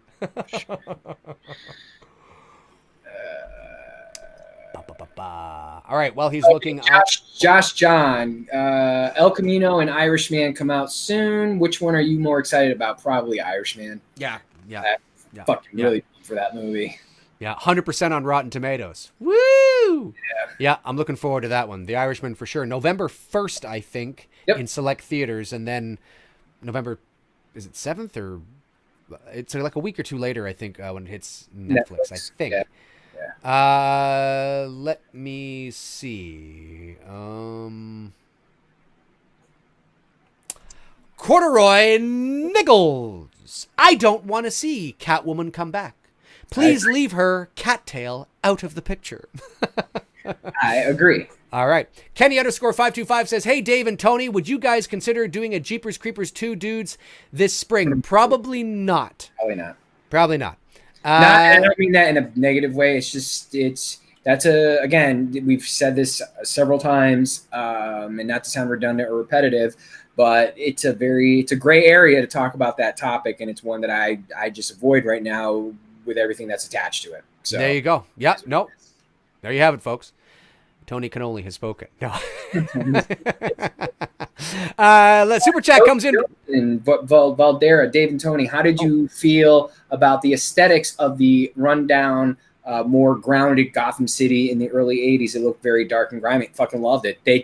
Set designers did a phenomenal job making me feel like this was set in the late 70s, early 80s, and I didn't know until Dave told me, but I felt, like this is either set late 70s or early 80s because it just really looked like that. And they did a great job making me feel like that. Like there's nothing modern at all. And it definitely was. So I stepping in a time machine going back to our days as kids. 100%. It was a brilliant move to do that. And the visual aesthetic, the production design, the cinematography, the color palette that they danced with in post production was beautiful. And it felt like this thing was shot on film. Yeah. It probably was not, but it felt like it. It looked like it. And it had a very nice vibe to it. And just a fantastic movie. Super chat from Russell Drinkard says, thank you, by the way, says, favorite line in the movie. Mine would have to be, you get what you fucking deserve. The Murray killed surprised me, thought he'd off himself on air. Yes, it was set up that way. Well, I think Joker, I think his intention was to kill himself in the chair. Yep. I think he was going to do that. But everything that Murray was saying and the audience's reaction to what he was saying made Joker angry and reminded him that he was once again, even though it wasn't as sensational as it was throughout his life, he was once again put on the spot and in some sort of subtle way being made fun of. Not in a ha-ha way, but the audience was all but laughing at him, right? He was being serious and he was saying these things and, he said, I killed those two people. And maybe in some sort of way, he expected the audience to cheer, because he is simple and that, oh, good, you're taking care of the rat problem. And maybe in some sort of weird way, he expected not a positive response because he knows it's wrong. He knew it was wrong. Sure. But I think the responses of like, well, are you serious? Are you serious? Did you do that? Did you do that? Blah, blah, blah. And, the audience is booing and and this and that. It kind of was like it got him up a little bit. And I think the plans changed right there. And he was like, fuck this. You're fucking part of the problem. You're not my fucking hero. I thought you were my fucking hero. I watched you on fucking TV. I thought you were going to like that I killed those people. You're not my fucking hero. You're not my fucking dad. Plans have changed. Change of plans. Fuck you. Boom. Boom. And I think that's why it was so, oh shit. What's funny too, my girlfriend pointed this out and we had a good laugh. You know how Robert De Niro, will often have this face, right? That face, yeah. Right? Well, when he shoots him in the head, he falls back. He's like this in the chair. He's like dead with like a perma Robert De Niro look on his face. Yes, he's like this. He's like this. He shoots him in the head. And he's like this. And he's like True. He's lying there. Yep. And I noticed that. And my girlfriend was like, did you? I was like, yes, I noticed that. That's kind of funny. He's like in the chair. Yeah. You'll never be able to. It's just kind of funny. But no, my favorite line from the movie. That's a tough one. Easily, I used to think my life was a tragedy, but now I realize it's a comedy. Sure, yeah, that's great. That's great. Yeah. I'll go with that for now because I got to see the movie again to see which one is. But yeah, that's a good one. Yeah. Absolutely a good one. Let's see here. Okay. Macaulay Wilkin says, thoughts on new Sony Marvel deal that could see Spider-Man join Venom in Venom 2? Well, I mean, I'm the wrong guy to be asking. I'm gonna be. Yeah, it's. I will say this. You know, I think it's. I appreciate. I will say this. That Disney was asking for too much. Way too much. They were, I mean, way too much. They knew it. Sony knew it, and Sony turned it down. And then they worked out a deal. But you shoot high, right? You always like, you know, it's like this. It's like you always go in above, you know, and then you settle below. You don't in business go in low, right? Disney's not stupid. They knew they weren't going to get that deal. So they didn't get the deal, and they worked it out, and they got a deal that I guess is right for everybody. And I can empathize for Marvel fans that love the cinematic universes, and that Spider-Man staying with the, you know, with the MCU, at least for now, or for a movie or two. And I'm not a big superhero guy, so I don't have the same emotional attachment as, say, you do, but I'm happy for you, you know, because I know that might mean a lot to you. You know, like, oh, good, because I do understand fucking shit up in terms of continuity. And there's nothing more annoying than now Spider-Man has to go off and be... Not that Sony couldn't make a couple of good... Look, Sony made Spider-Man 2. Really good movie. They made Spider-Man Into the Spider-Verse. Was not won Best Picture at the Oscars for Best Animated Film. So I think they were at least nominated. So it's not like they can't make good Spider-Man movies. It's just that they've made a couple that were, you know, not so good. But I hate the idea of him going back to Sony, and then they can't even acknowledge that he was ever in. They can't talk about those characters. They can't have, you know, it has to be like they're beginning over again. I'm so fucking sick of all these characters starting over again. You know, like, it ruins the emotional... One of the reasons why Endgame became the highest grossing movie in motion picture history is because of the consistency of the continuity. You allow your characters to become emotionally attached to not just the characters, but the actors playing the characters and the dynamics within the story that you're telling, and you build it up. You become emotionally attached. It's like watching a sitcom over 10 seasons and then it's ending. How do you get attached to Seinfeld if there's 9 Jerrys that have played Jerry, you know, or 6 Kramers that have played Kramer? You don't, right? You become attached to these people. I'm totally dating myself for the people that have no idea what I'm talking about in terms of Seinfeld. Hopefully most of you do, because it's a pretty iconic show, you know, but that's how you get attached to it, right? So I think it's good. I think it's good for right now that he remains in the MCU, so they have some consistency in terms of story and continuity. There you go. You know? Oliver Mercer. Hey, Dave and Tony, what don't you like about Halloween 1978? What would you change about it? Yeah, you guys are great. We always get a Halloween question one way or another. What don't I like and what would I change? There's not much. There really isn't. And that's not because I think it's a perfect movie, but it's a simple movie. And it's simple and effective. And when you have simple and effective, that's a formula that you don't play around with. From start to finish, from the opening scene from the tree when we see the house to, you know, Loomis looking down at the lawn and not seeing Michael there. It's really like from that point to the end point, there's nothing. I mean, I could get picky and say Carpenter should have just reshot the scene where his cigarette smoke comes into the equation. Yeah, exactly. You know what I mean? Like, I'm not even saying redo the scene. I'm just saying perfect your craft. You know, that's right. Also, I mean, I don't know. It's nothing, in my opinion. It's the best. There's a reason why it's, you know, revered. There's a reason why people use that as the bar to aim towards when they make a movie. Right. Exactly. I'm along the same lines. I think there's technical things that can be improved, like Carpenter smoke, or there's a couple of edits that are weird, like, you know, when it's the tracking shot on a dolly coming by the school fence, and then it just cuts into the kids walking. It's a little bit of a jump cut. It's kind of awkward. There's that. I think it's been fixed actually now if you watch the Blu-ray of Halloween, but there's that right where and he says, "Hey jerk, speed kills." The Halloween theme goes dun dun dun dun dun dun dun dun dun dun dun dun dun. Yeah, it goes fast. Yeah, it goes up and on. That's actually been fixed, I believe, in the Blu-ray. Whatever. It's just minor technical things like that. In terms of the store, and maybe a bit of the acting might be a bit cheesy, so maybe some lines might be able to be a little more conversational. Totally. But yeah, like maybe a little less totallys.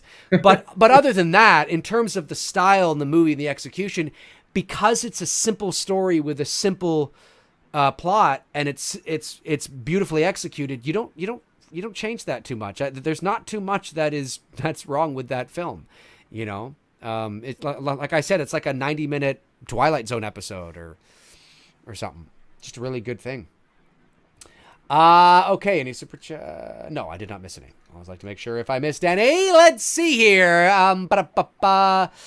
Highland Legend says, might be plain stupid here, but did Arthur die in the refrigerator and Dream fantasize his physical descent into being the Joker? The fact that Murray invited him to his talk show suggested that. I don't think it suggested that. I don't think that because Murray invited him to his talk show, it automatically suggested that he was fantasizing about it. I think that, I mean, you could interpret it that way, but I don't think there's anything concrete that says that is what's going on. I think some people might point to it and say, oh, what are the odds? But I think the odds are actually quite good.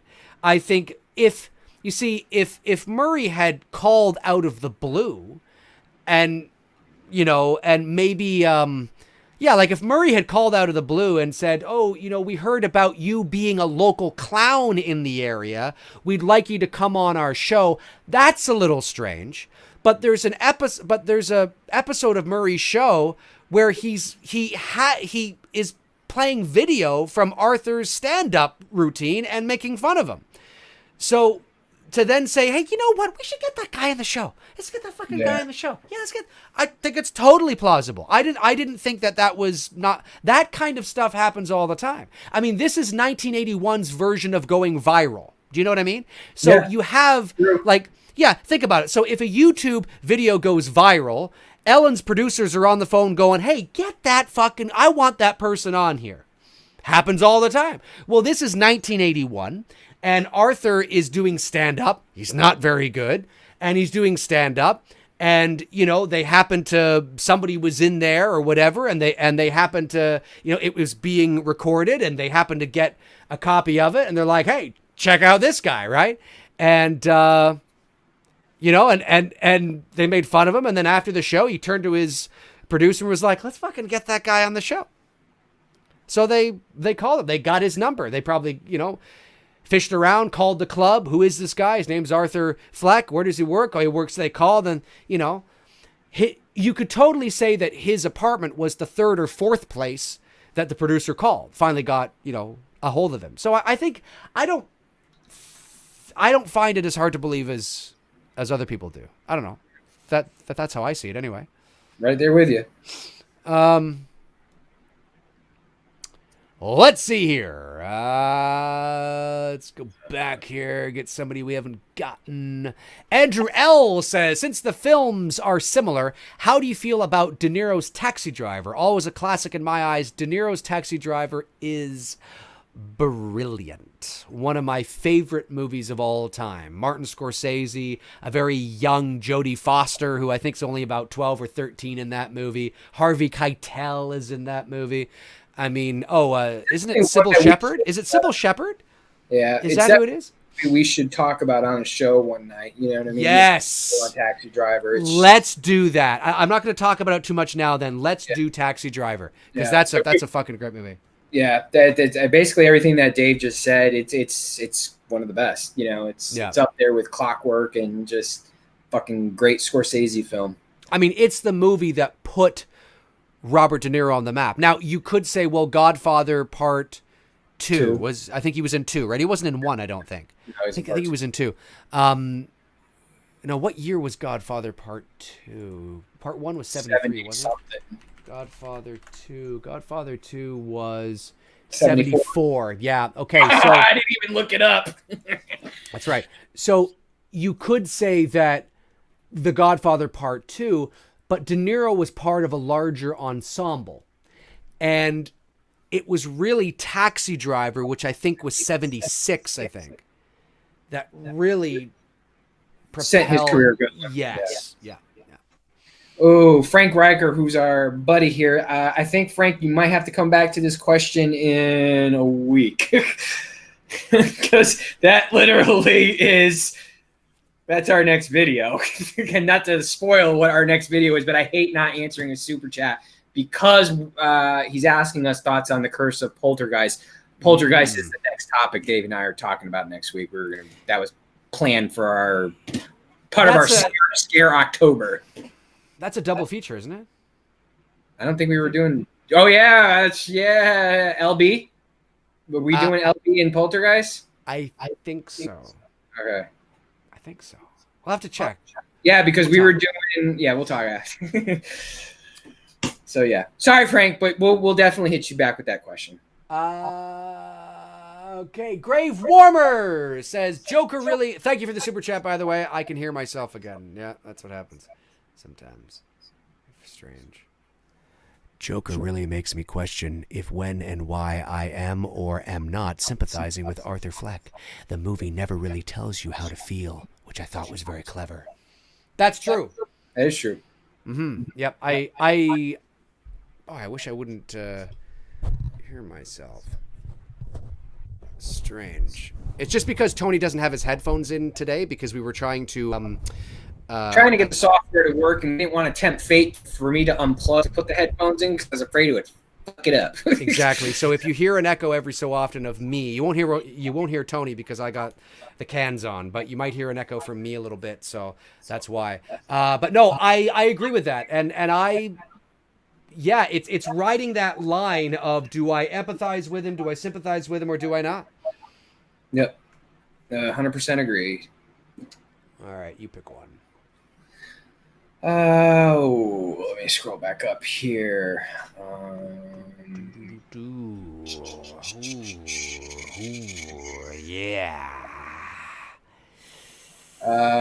Jostin Valdera, Dave and Tony, thoughts on the behind-the-scenes photo of Lonnie running from Michael and what looks like to be... Oh, shit. I didn't want to know that because I've been avoiding all that shit.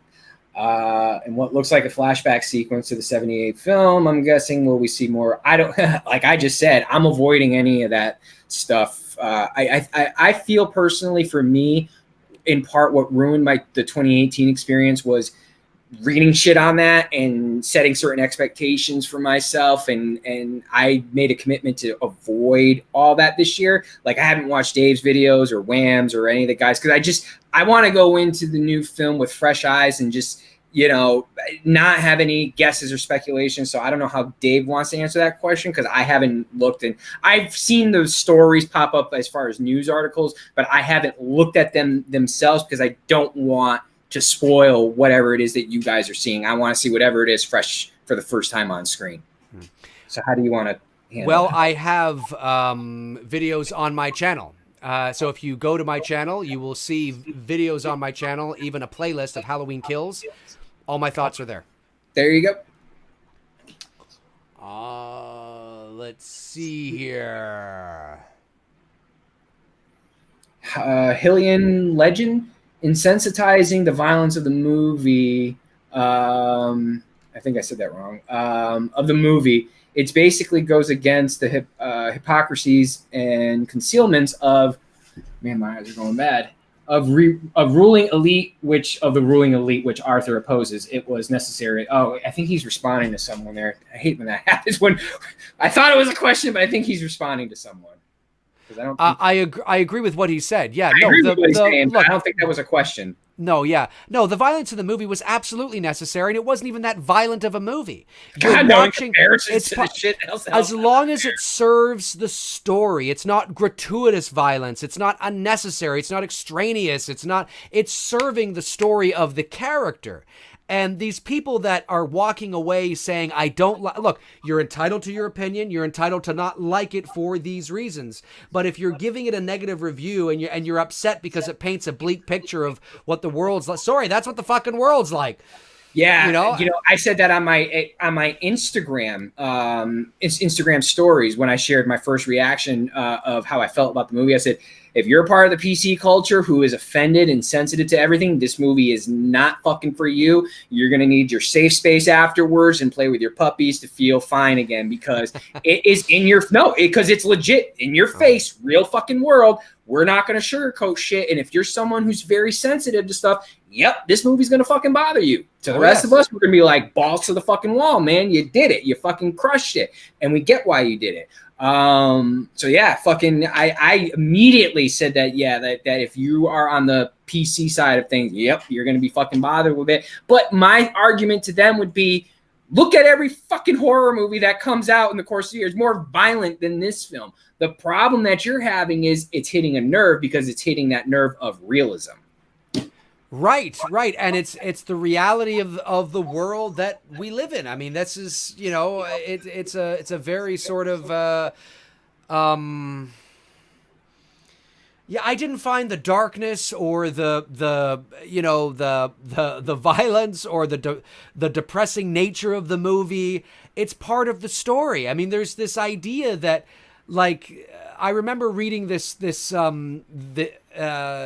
reviewer from TIFF that said, well, you know, it's this kind of movie, it's that kind of movie, and if you take this out, or if you take that out, if you take this out, then it's not really. And I'm like, yeah, but you're not supposed to judge a movie by what it could be. You judge a movie by what it is, you know. And this is a very sort of dark tale and depressing story about this mentally ill guy's rise to this character, the Joker, and it's brilliantly told and done, and there's a lot of truth to in a lot of the way certain things are handled, especially with those who are mentally ill and suffering from certain trauma and things like that. And I don't necessarily think the movie.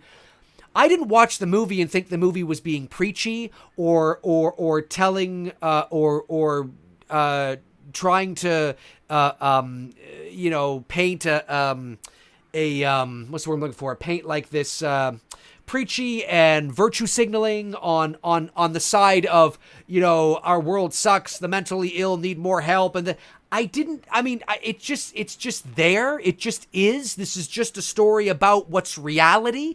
So I didn't watch it and go, oh, I don't want to watch that. That makes me feel uncomfortable. I'm like, yeah, that's the way the world is. Have you turned on the news lately? Have you watched shit going down in other countries and shit and stuff? And the world can be a very beautiful, wonderful, amazing place, and people can be beautiful and wonderful.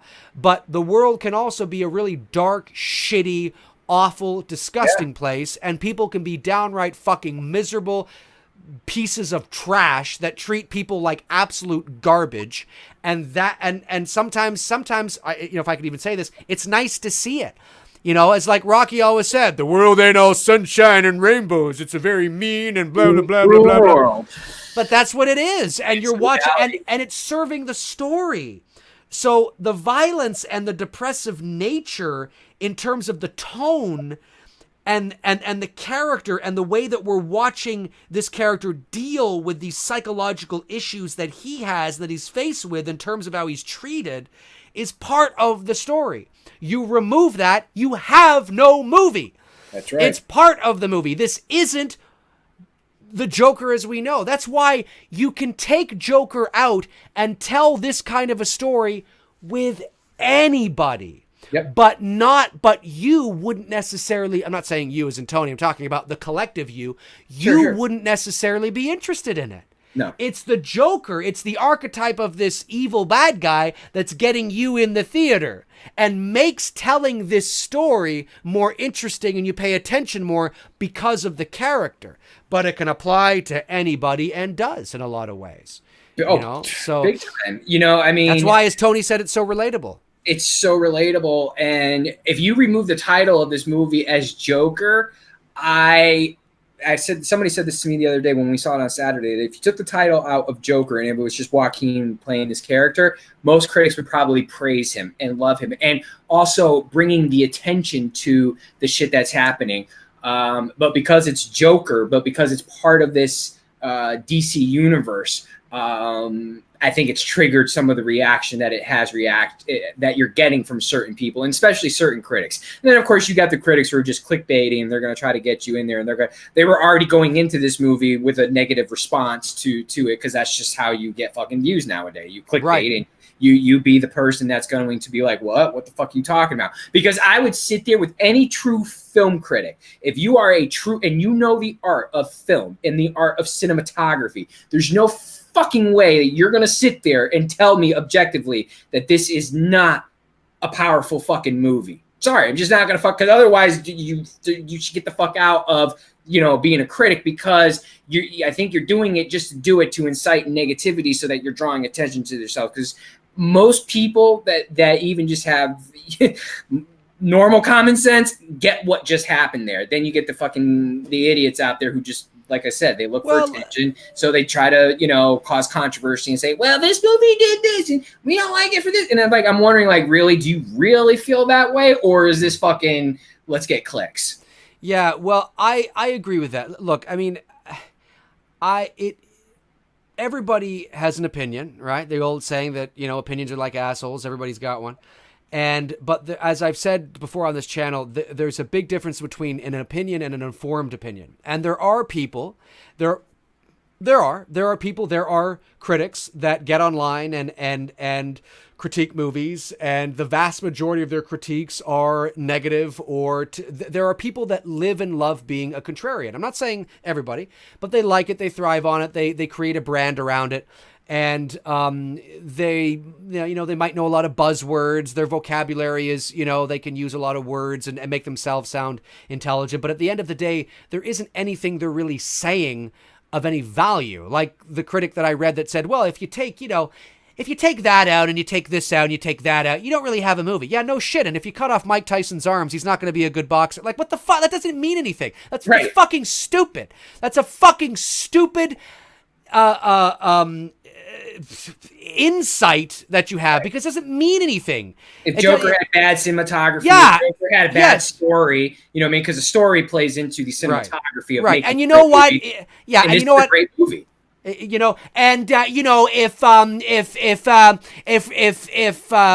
Robert Downey Jr.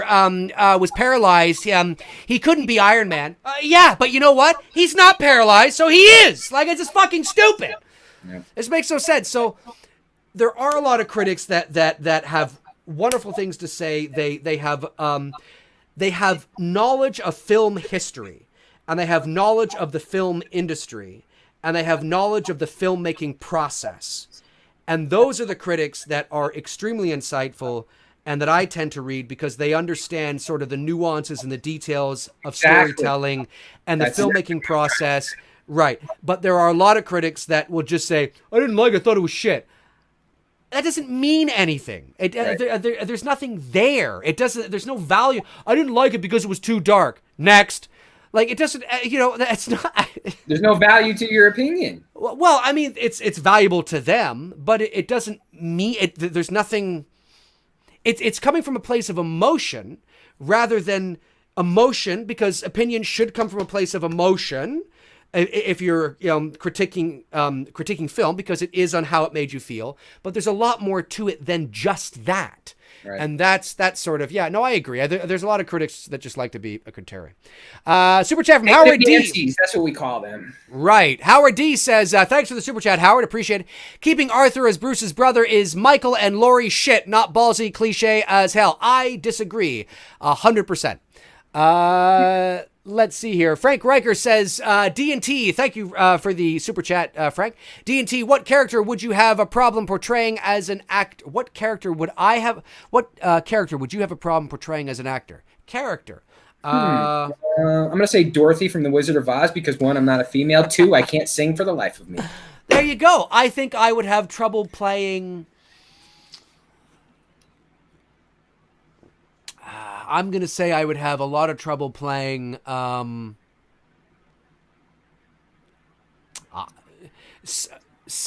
character that had a foreign accent. because accents are not my specialty. I can do caricatures, like, but if or something like that, or yes, some weird form. But if somebody was like, Dave, we need you to be this guy, and he needs to be French, I'm gonna have to hire a linguist and try to figure all that out. And your cat just came in. Oh, my cat just came in. She did. Hey, what's going on, Veda? Saw the door moving. I was like, oh, there comes Veda. Yep, Veda's come in. What's shaking? You want to come on? Come here. Come here. Here. Come here. Come. Oh, you're going. She's like, no, I don't want to go on. Sorry, folks. Veda's leave. Oh, wait. You see her there? No. Oh, yeah, there she goes. She leaves. She's exiting. Just kind of see her walking back out there. Oh, Veda, I love you.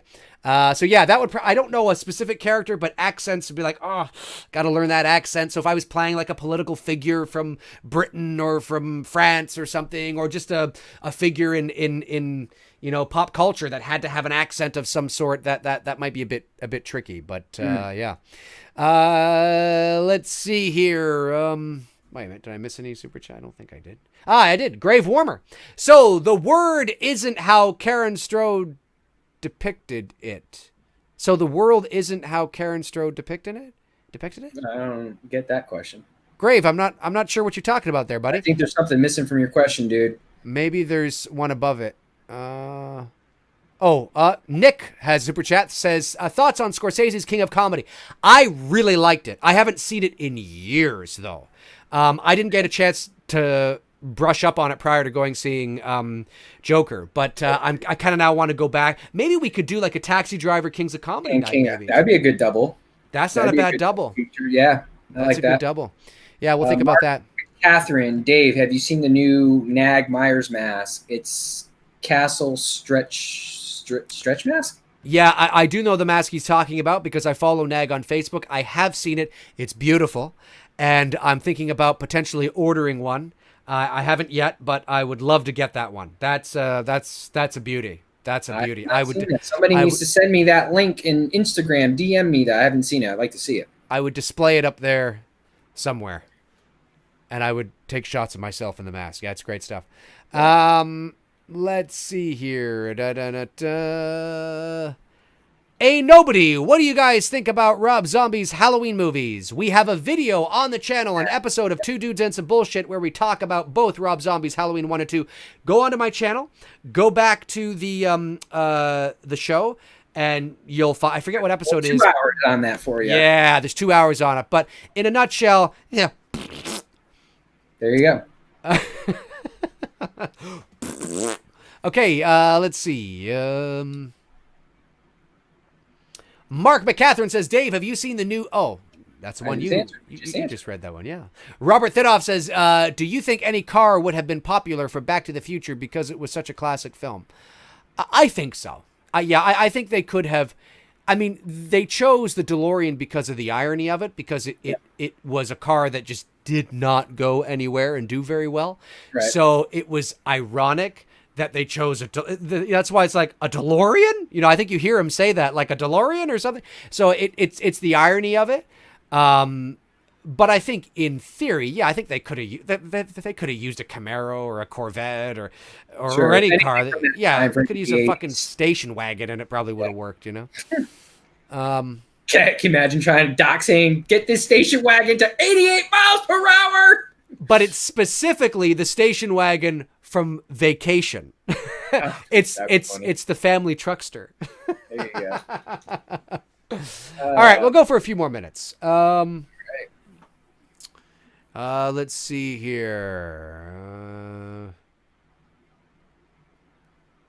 Zach Axiola says, earlier at Dave McRae, earlier this year, you put a post on Facebook talking positively about the trailer for the Aladdin remake. Have you seen the film yet? If so, what are your thoughts? I have not seen the film yet, but is it on Netflix now?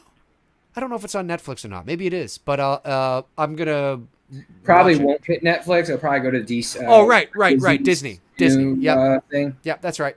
Yep. Yeah. So that's where I'll catch it. Frank Riker Super Chat says, what's worse, cell phone or someone making out in front of you in a theater? I gotta be honest with you, man, on the making out thing. I haven't seen that in the theater in a long time. I don't know that's shit we used to do back in the day, but now I I honestly, I can't even tell you. It's probably not since the 90s since I've seen that. And you know what's interesting? It's probably more tolerable now than it ever has been because of the stadium-style seating. Yeah. You see, back in the 80s and the 90s, the level between you and the seat in front of you was very almost eye level. It was like the slope was not very steep. Not like now. No. So you can look at the screen and the people in front of you, it might not even, like, unless they're like, I mean, maybe there's a bit of a problem. I'm going to be honest with you. The reason why today you don't see that is because of the distraction of the cell phone, which is kind of sad, you know? Yeah. The cell phones piss me off. I've told this story before, I think, but when I went to go see Godzilla, King of the Monsters, there was a kid in front of me. We're seated there, IMAX, and my girlfriend and I are there, and there's a kid in front of us on his phone. He's playing, I don't know, Candy Crush or some fucking weird thing. And he's there, and I'm like, okay. And then the commercials start, the previews start, and he's still on his phone. I'm like, okay, all right, not a big deal. The movie hasn't... I mean, I would have put my shit away, but whatever. And then the movie begins. And the Warner Brothers logo comes up on the screen, and the movie begins. And he's sitting there, and he's like this. And it's bright as hell. So all I do is I lean over. I lean over like this. I lean right over. I'm right over. So now he's here like this, and my face is right here, right beside him. And I go, you're going to want to put that away. And the look on his face was like, so he's like this, and he's like, oh, yeah. And he puts it away. Like, I didn't say put it away. I said, you're going to want to put that away. And in my mind, I'm thinking, what the fuck? Like, in what world is it because you're 17? I mean, the movie's beginning. And you're like neck deep into, I don't know, Legend of Zelda for the mobile app or something. I'm like, what the fuck are you doing? Like, put it away. The movie's begun. Do you know what I do now whenever I see someone do that? I do this. I shine my bright lights. I got a flashlight on my phone, and I shine it right on them until they put it away, and then I turn it off. That's a good idea. That's exactly what I do. I said, if you're going to be disruptive like that and be a dick, I'm going to be disruptive and be a dick right back to you and put it right on you and the spotlight on your dumbass. So exactly. Well, no, and I just did that. I did that on Monday. There was an idiot. Like, I couldn't believe it. Monday afternoon when I saw Joker, and the theater was not packed because it's Monday afternoon. Everybody's at work. You know, and it was, I don't know, I'm going to say if it was a 200-seat theater, it was probably like 75, 80 people in there for, you know, not for a Monday afternoon. Yeah. And I was like, son of a bitch, I can't believe it. Monday afternoon, I got a jackal 3 seats in front of me doing that on his fucking phone. And it's exactly what I did. And I kept it on him until he fucking turned it off. And once he turned it off, I shut my light off. Good. Yeah, no, I've almost gone George Costanza on a couple of people over the years. Yeah, there's that episode. Theater, though, I shared it on my Instagram stories, the sign that we had at our theater, that you couldn't go there dressed wearing a costume. Oh, yes, I saw that. You know, you couldn't do any of that, or the theater would not let you in to go see it. Did you guys have that issue up in Toronto at all at your theater? We didn't have any signs like that. We did not. The theater we went, I didn't see any signs that there was no security. But certainly, I know that the media up here had mentioned it, talked about it, but there was nothing, you know. Yeah, no. And we saw it on a Saturday afternoon, Saturday matinee, and everything seemed to be, you know, kosher, cool, calm, cool, collected. So, you know, seemed all right. Frank Riker says, should theaters serve alcohol? Some do in New Jersey. Yeah, we have theaters up here.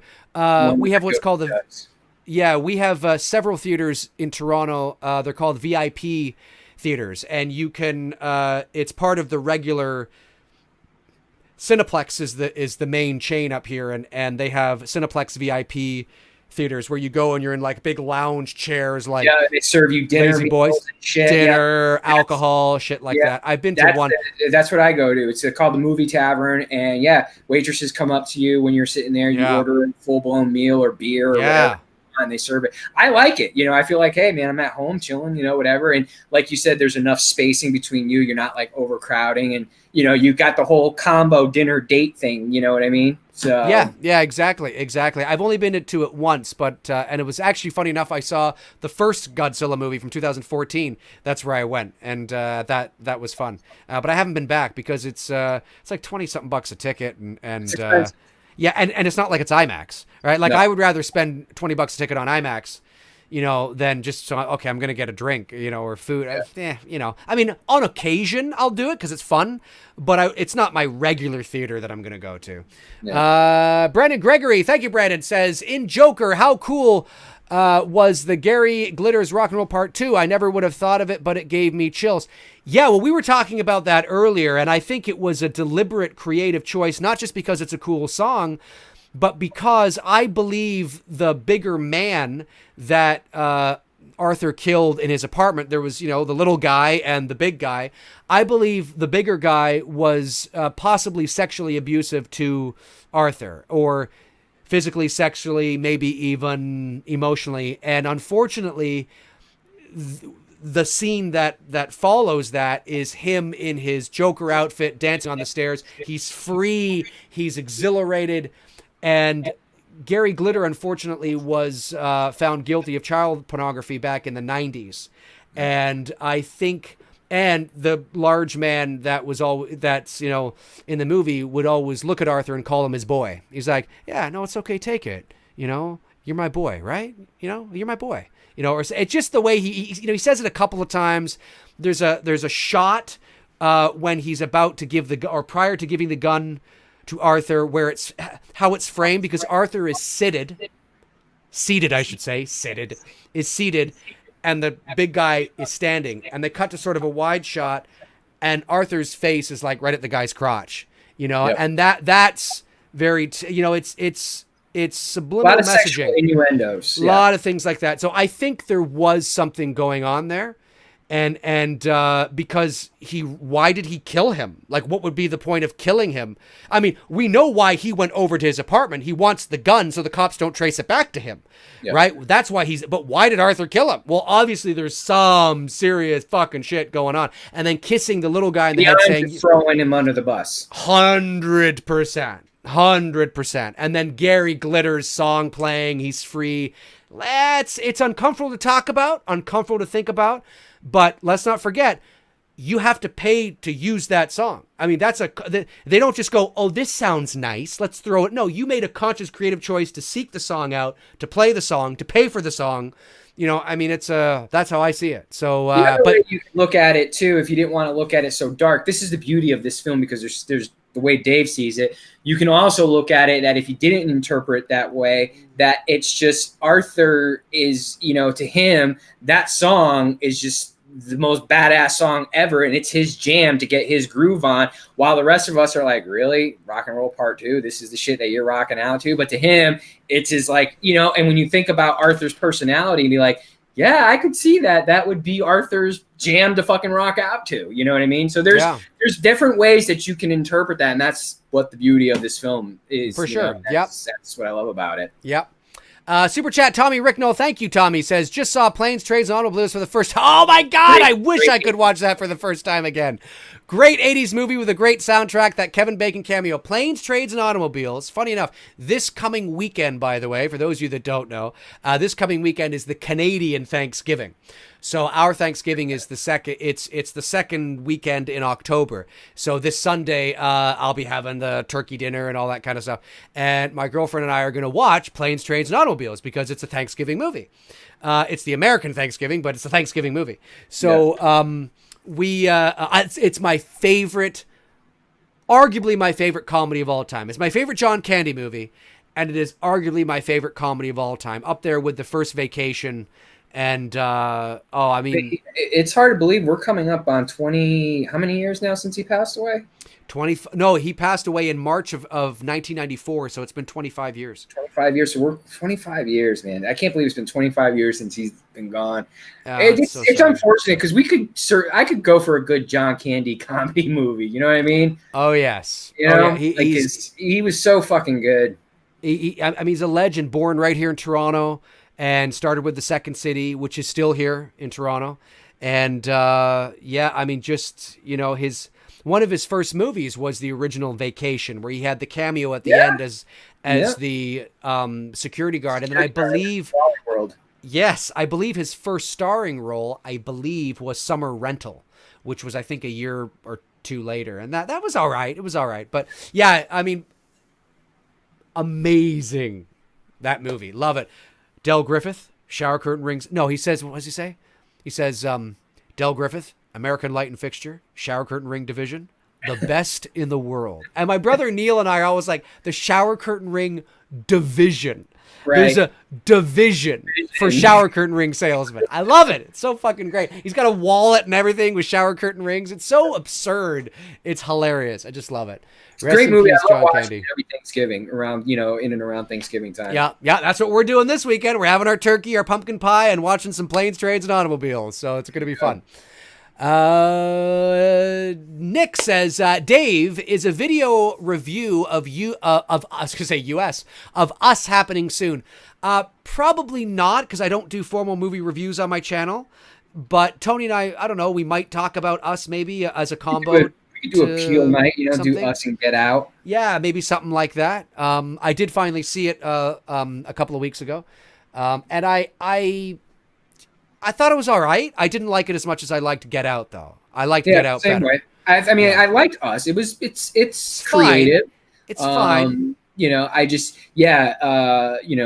Out is definitely, he crushed that, and I like what he's doing. I've seen some. I haven't seen them all, but how many episodes of Twilight Zone is he into now? Oh, I haven't seen it. Well, he's the host of it. I think he's a producer. He's the host, yeah.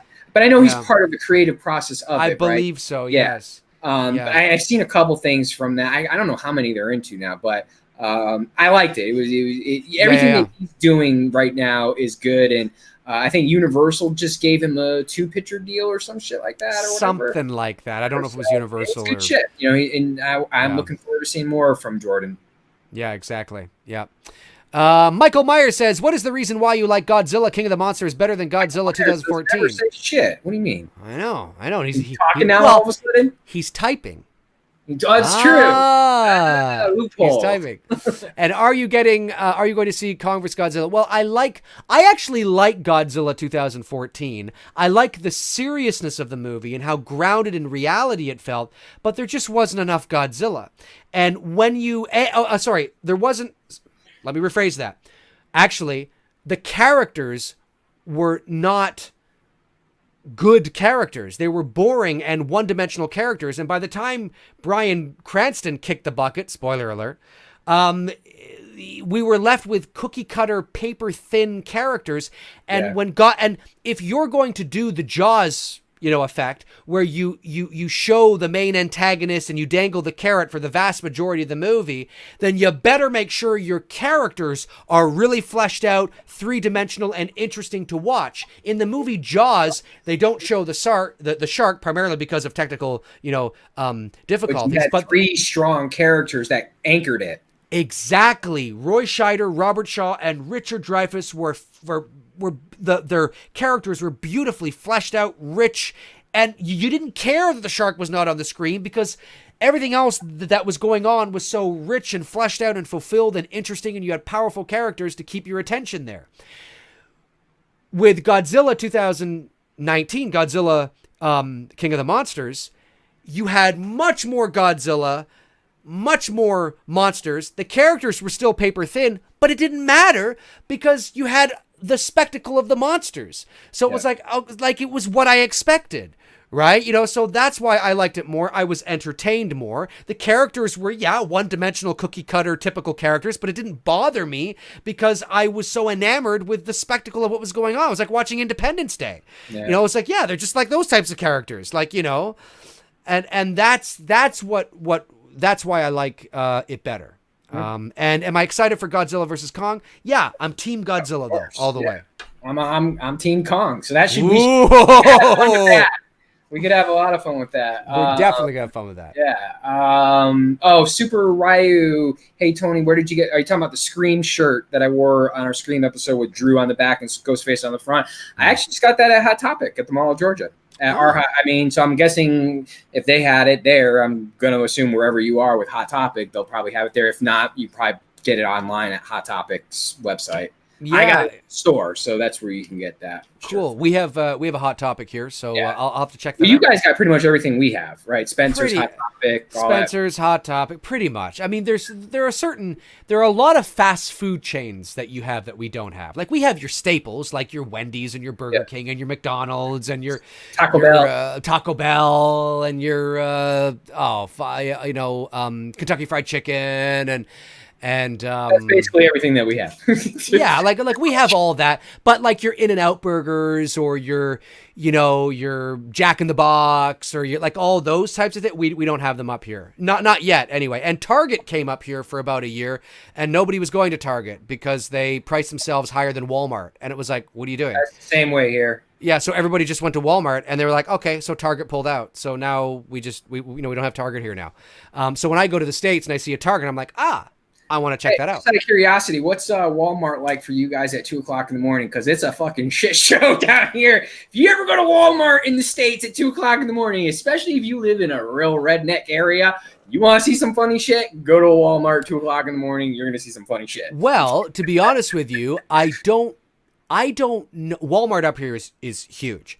I don't know if it's huge. It's great. It's amazing. Okay. It's brilliant. It's large. I love it. It's great. There you go. Walmart is, at least in this area, I don't know of any Walmarts that are open 24 hours. So, the Walmart 24 hours. Yeah, well, in the South, it's a pretty popular destination. Oh yeah, Grant F said it perfectly here. Walmart is like Gotham City in Joker at 2 a.m. That is so fucking true. Well, okay, so the Walmarts in this area close at either 11 or midnight, and then they'll open again at 7 or 8 a.m. the next day. So it's not 24 hours. But I will be in the States in Los Angeles next month for about 4 or 5 days. So maybe there's a Walmart in Burbank that my girlfriend and I... Trust me. And let me tell you, nobody... Maybe I'll take a look over there. Nobody is bashful about what they're wearing at 2:00 in the morning in Walmart. It's I know. Oh, shit. Like, what? Oh, yeah. Yeah. I love it. Literally, I'm surprised someone hasn't, and maybe because Walmart wouldn't let the person do this, but literally a YouTuber could be famous for doing vlogs in Walmart in the middle of the night and just capturing shit that goes on there. I'm sure breakout and shit. It's hilarious. Exactly. All right, we'll go to 9:30 and then we'll call it. That'll be another 9 minutes. All right, sounds good. All right. Corduroy Nichols says, in Halloween 2018, Karen was bragging how perfect the world was. Perfect to Lori after she kept telling her to remain cautious on Michael. That's what the user was getting at. I don't understand. In Halloween 2018, Karen was bragging how perfect the world was. That's true. She was. She was bragging she wasn't bragging how perfect the world was. Bragging's not the right word. She was trying to tell Lori that she believed the world is a really nice place, and it's and Lori didn't buy that. That's what the user was getting at. I'm not sure what you mean. I agree with it, except for the word bragging. I don't think that's the right word to use, but I agree with that. No Walmart in Burbank, Dave. Yes, there is a Walmart in Burbank. I've been to it. Well, there you go. Walmart in Burbank. Or unless they have it as a... Yes, there is. Yeah, there it is right there. 1301 North Victoria Place, Burbank, California. I've been there the few times I went over there to get groceries for our hotel, because we like to have our breakfast at the hotel. And that's what we do. So yes, there is a Walmart in Burbank, and it's right next to the Best Buy, and there's a Walmart, a Burbank, and a Target like right beside each other in this plaza in Burbank. It's hilarious. There you go. So yeah, I don't know, unless you were talking about something else. I'm not sure. A Nobody. I like that name. What are your favorite bands? Mine would be Motley Crue's my all-time. Next to that would be Nirvana. And then after that, it gets more into like, I'm a big fan of like 80s rock, anything from the 80s and 70s rock. I love 80s and 70s rock music. Like 90s hip hop music as well too, and some 80s hip hop. I don't really keep up with the current music, so I couldn't fucking tell you. But primarily on my rotation is like I have an 80s playlist. It's all the classic 80s hair bands that we all grew up. Well, me and Dave grew up with anyways. Then of course Nirvana. I don't really like much grunge after Nirvana. I know there's Soundgarden, which is pretty good. Alice in Chains is pretty good as well too. I don't listen to them that much. But from that period, Nirvana would be definitely it. And 70s rock is fucking phenomenal. When you think about like the shit that people are doing today, that with all this fucking electronics, fucking relying on fucking everything is like, electronic voice shit and whatever.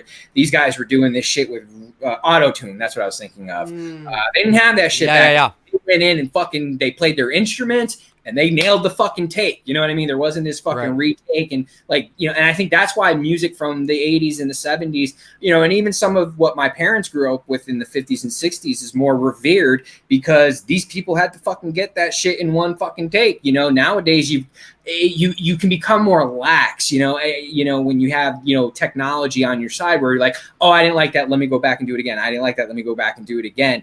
But people aren't talking about current music like they talk about old school music. And I don't think they will because a lot of it just sounds too fucking lazy.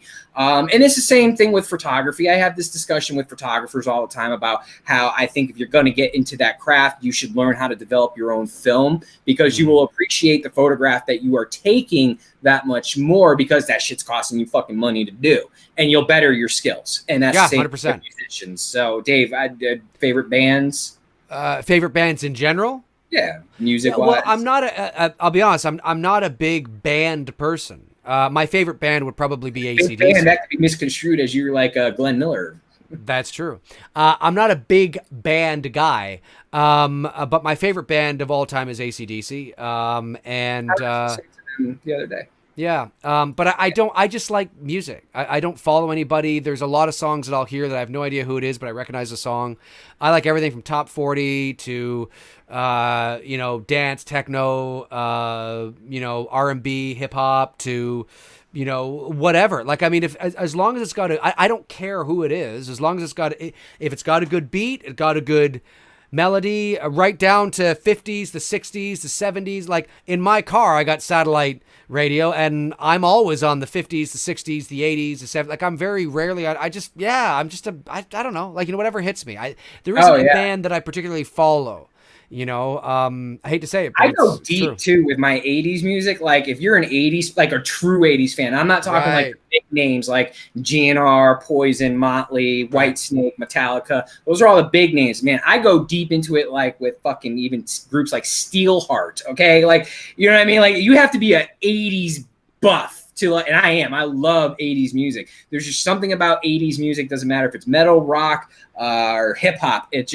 I love the sound of it. I love the creativity that those artists did with music back in the day, and it's why I'm stuck in that decade because nothing today is producing anything like they did back in the day. And it's just it's unfortunate that like especially with rap music, man. My God, I listen to that shit now, and it's just like peanut butter, peanut butter, peanut butter. Jif, Jif, Jif. They're just like repeating the same fucking words over and over and again. I'm like, yes. Does anybody rhyme anymore? Yes, exactly. No, I hear you, man. I hear you. I'm right there. Yep. No, absolutely. Let's see here. Corduroy, Nichols, and Grave Warmer are trying to tell us what they were talking about. Corduroy says, I figured it was you made the... Oh, no. I don't see how they could overlook that Karen thing. And then... Well, guys, what you have to understand, there's 168 people in the chat room. Sometimes we peak at 200. The chat room is going by like a shot, right? And sometimes it's hard to, we like to give thorough answers. We'll read something, and then we'll go back to the chat. It's very easy to miss something or to miss the context of something. So it's never personal. It's never personal, right? There's more than just you in the chat. So that's why sometimes we'll see something or half of something. And that's why it's always good to say again if you can. I'm not sure what you mean, though. I don't see how they could overlook the Karen thing and they forget it. And then Graves says, I was, regards to what you guys were saying about what critics were saying about the Joker movie being too violent. So I'm left to assume you were saying that critics were saying, you have to ask the question again. I'm totally lost. What? I'm just thinking if I smoked right now, I would be so fucking confused. Yeah. Now let Grave do it. Yeah, let him do it. Let him do it at my name, highlight my name, and make your comment or statement, and I'll give you my thoughts, and then that'll be it for the show. But yeah, it's not personal, guys. You just have to understand there's a lot of people in the chat room and a lot of things going by, and the super chats will always be first because obviously they're donating to the channel. So but this was personal. It's like Michael Corleone said, it's not personal, it's just business. It's not personal at all. It's never personal. PC Pierce says, thanks for the super chat, PC. Are there any Daniel Day-Lewis performances you would still rank higher than Phoenix Joker? Well, it's a different character. I mean, it would be better if I could say that Daniel Day-Lewis was playing the Joker. Then and maybe it was the same kind of Joker. What do you have to compare it against? I have a very hard time. See, I could compare Nick Castle to Dick Warlock's Michael Myers because or George Wilbur's. Or George, yes, because yes. See, that's easier to do. But to compare Joaquin Phoenix Joker to Daniel Day-Lewis's Abraham Lincoln is like, what? How can I compare that? One's a fictional character, one's not. One's in the 1800s, one's in 1981. One's mentally ill, one freed the slaves. I mean, what are we comparing? So it's very difficult to do. So I tend not to get into that trap of, so if who would you, unless it's really something that we can actually compare, like Freddy in Elm Street 1, Freddy in Elm Street 5. Okay. Well, I like Robert's portrayal better in Elm Street 1. Here's why, and here's why I think it's better to the series, to the movie, and to what they were going for, and to the character. See, I can do that. But, so Freddy or the poltergeist in Poltergeist. Okay, now you just got multiple layers on me. What the fuck? I don't know. So it's hard to say. Do I think Joaquin Phoenix is a better actor than Daniel Day-Lewis? He might be. I don't know. Daniel Day-Lewis is a brilliant actor. Favorite actors, I always believe, is subject to personal taste. Joaquin is one of my favorite actors of all time. Him and DiCaprio. But again, that's subject to an opinion, because there's people out there who don't like DiCaprio, and you don't like him. I mean, it's, you just don't like him as an actor. It is what it is. Right. There's people out there who don't like Joaquin as an actor. It is what it is. There is no right. There is no wrong. It's like music. You're going to gravitate to there's a lot of people who grew up in our generation of the 80s who are not fans of Motley Crue. In fact, they despise the band. I love them. Right. You know what I mean? That's right. Everything is subject to opinion. So, but Macaulay Wilkin kept asking us this a lot, and I want to make sure that will there be a stream on an episode on Irishman? That's something Dave and I will discuss, and maybe, who knows? We might do. There's a lot of meat there, and apparently it's a 3-hour film, so there's definitely something a lot Dave of meat and I will there. Probably talk. So appreciate the question, Macaulay Culkin. Yeah, I see what the Corduroy was saying at the top there. I agree with what Karen's perfect was. So it was a joke. It wasn't a question. It wasn't a statement. It was a joke about Karen's perfect world, thinking that the world is a perfect world like Joker. Yeah, no, that's true. That's true. I get it. Yeah, no, that's true. I'm not laughing at you guys, by the way. I was just laughing at Biz Buck's comment, greatest actor of all time, Frank Stallone. Frank Stallone is the greatest actor of all time. He's amazing. No one ever pass him. He's the best, fuckers. He's the best of all time. Yeah, no, Karen, but that was to show Karen's naivety and sheltered sort of when she said that, but it was cringeworthy. It was there's a lot of things in that movie that I'm just like, it just didn't work, guys. Just focus on Halloween. Get Ray out of there. Get the comedy out of there. You know, I actually, in all honesty, would have maybe even removed Allison and just focused on Karen as a single, or no, have Allison, but get rid of Ray and Karen's a single mom. I think that would have worked a lot better. So that's how I see that. All right. Why am I getting asked what is the key for? Like, key for what is the key for, Tony? I don't know. I have no idea. But you'll have to tune in next week. A subliminal message that I don't know about. The key around your neck. Oh, it's just, I don't know. It's just something I thought was cool. I picked up at a craft store. No, Tony, you know as well as I do. It's the key to the safe out of frame that has 475 million movies. Billion digital movies. That's right. Yes.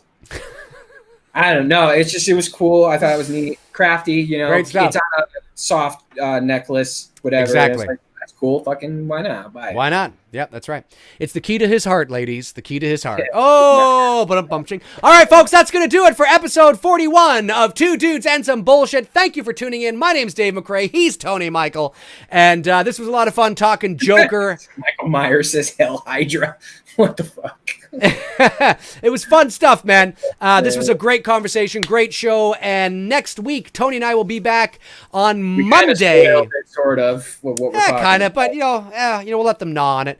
Monday, October 14th, we'll be back 7 o'clock p.m. Eastern Standard Time. The next few shows are going to be on Mondays because Tony's busy on the weekends here in the month of October, so that's where we'll be. Yes, sir. Excuse me for the next little bit. So that's gonna do it for me, Tony. His link to his Instagram is in the description. He's nearly at 6,000 followers now. Oh, you're past it now? You're past 6,000 followers. I started this Instagram account with the horror theme in March of this year. That's when I began it, and hit 6,000 since March. Instagram is really fucking hard to do that in. Like YouTube, it's if you're putting up good content, you can grow your channel real fast. Yep. Instagram, you've got to fight and like claw to earn your respect on there and gain the followers. So, and I've built a really good active community. People are very engaging on each post. And I love that. I love talking horror with you guys on there and whatever character that I'm posting for the day. For sure. Yeah. I think that's what I enjoy the most. It's fun creating the photos, but I do love the interacting I do with you guys. And I try to respond to all of you guys, even in a quick, thank you or whatever, when you guys comment on the photos. So I do greatly appreciate the support you guys give me on there very much. Yeah, I think it's awesome, man. So follow Tony. His link to Instagram is below. At least it should be there. Is it? Yes, it is. Okay, that's good. And all my links are down there as well, including my Instagram. Spoiler sign. I'm on Instagram. What's that? I just noticed the spoiler sign up on the stream. Oh, you just know? Oh, it's been up. It was there. It's been up the whole time. I'm telling you, I'm this old age shit sucks because I didn't even notice the live from Toronto and Atlanta thing when you did that. Yeah, that's true. That's true. I think I'm just gonna put like a naked boob at the top corner and see how long it takes you to notice that. That'd be funny. Hey, okay, guys, thanks for joining. You guys rock. Thank you for supporting the channel. Thank you for the super chats that support the channel and this show. You guys are amazing. We love you guys, and we will see you next week. That's gonna do it for us. I'm Dave McRae, Tony Michael. Talk to you guys soon. Cheers.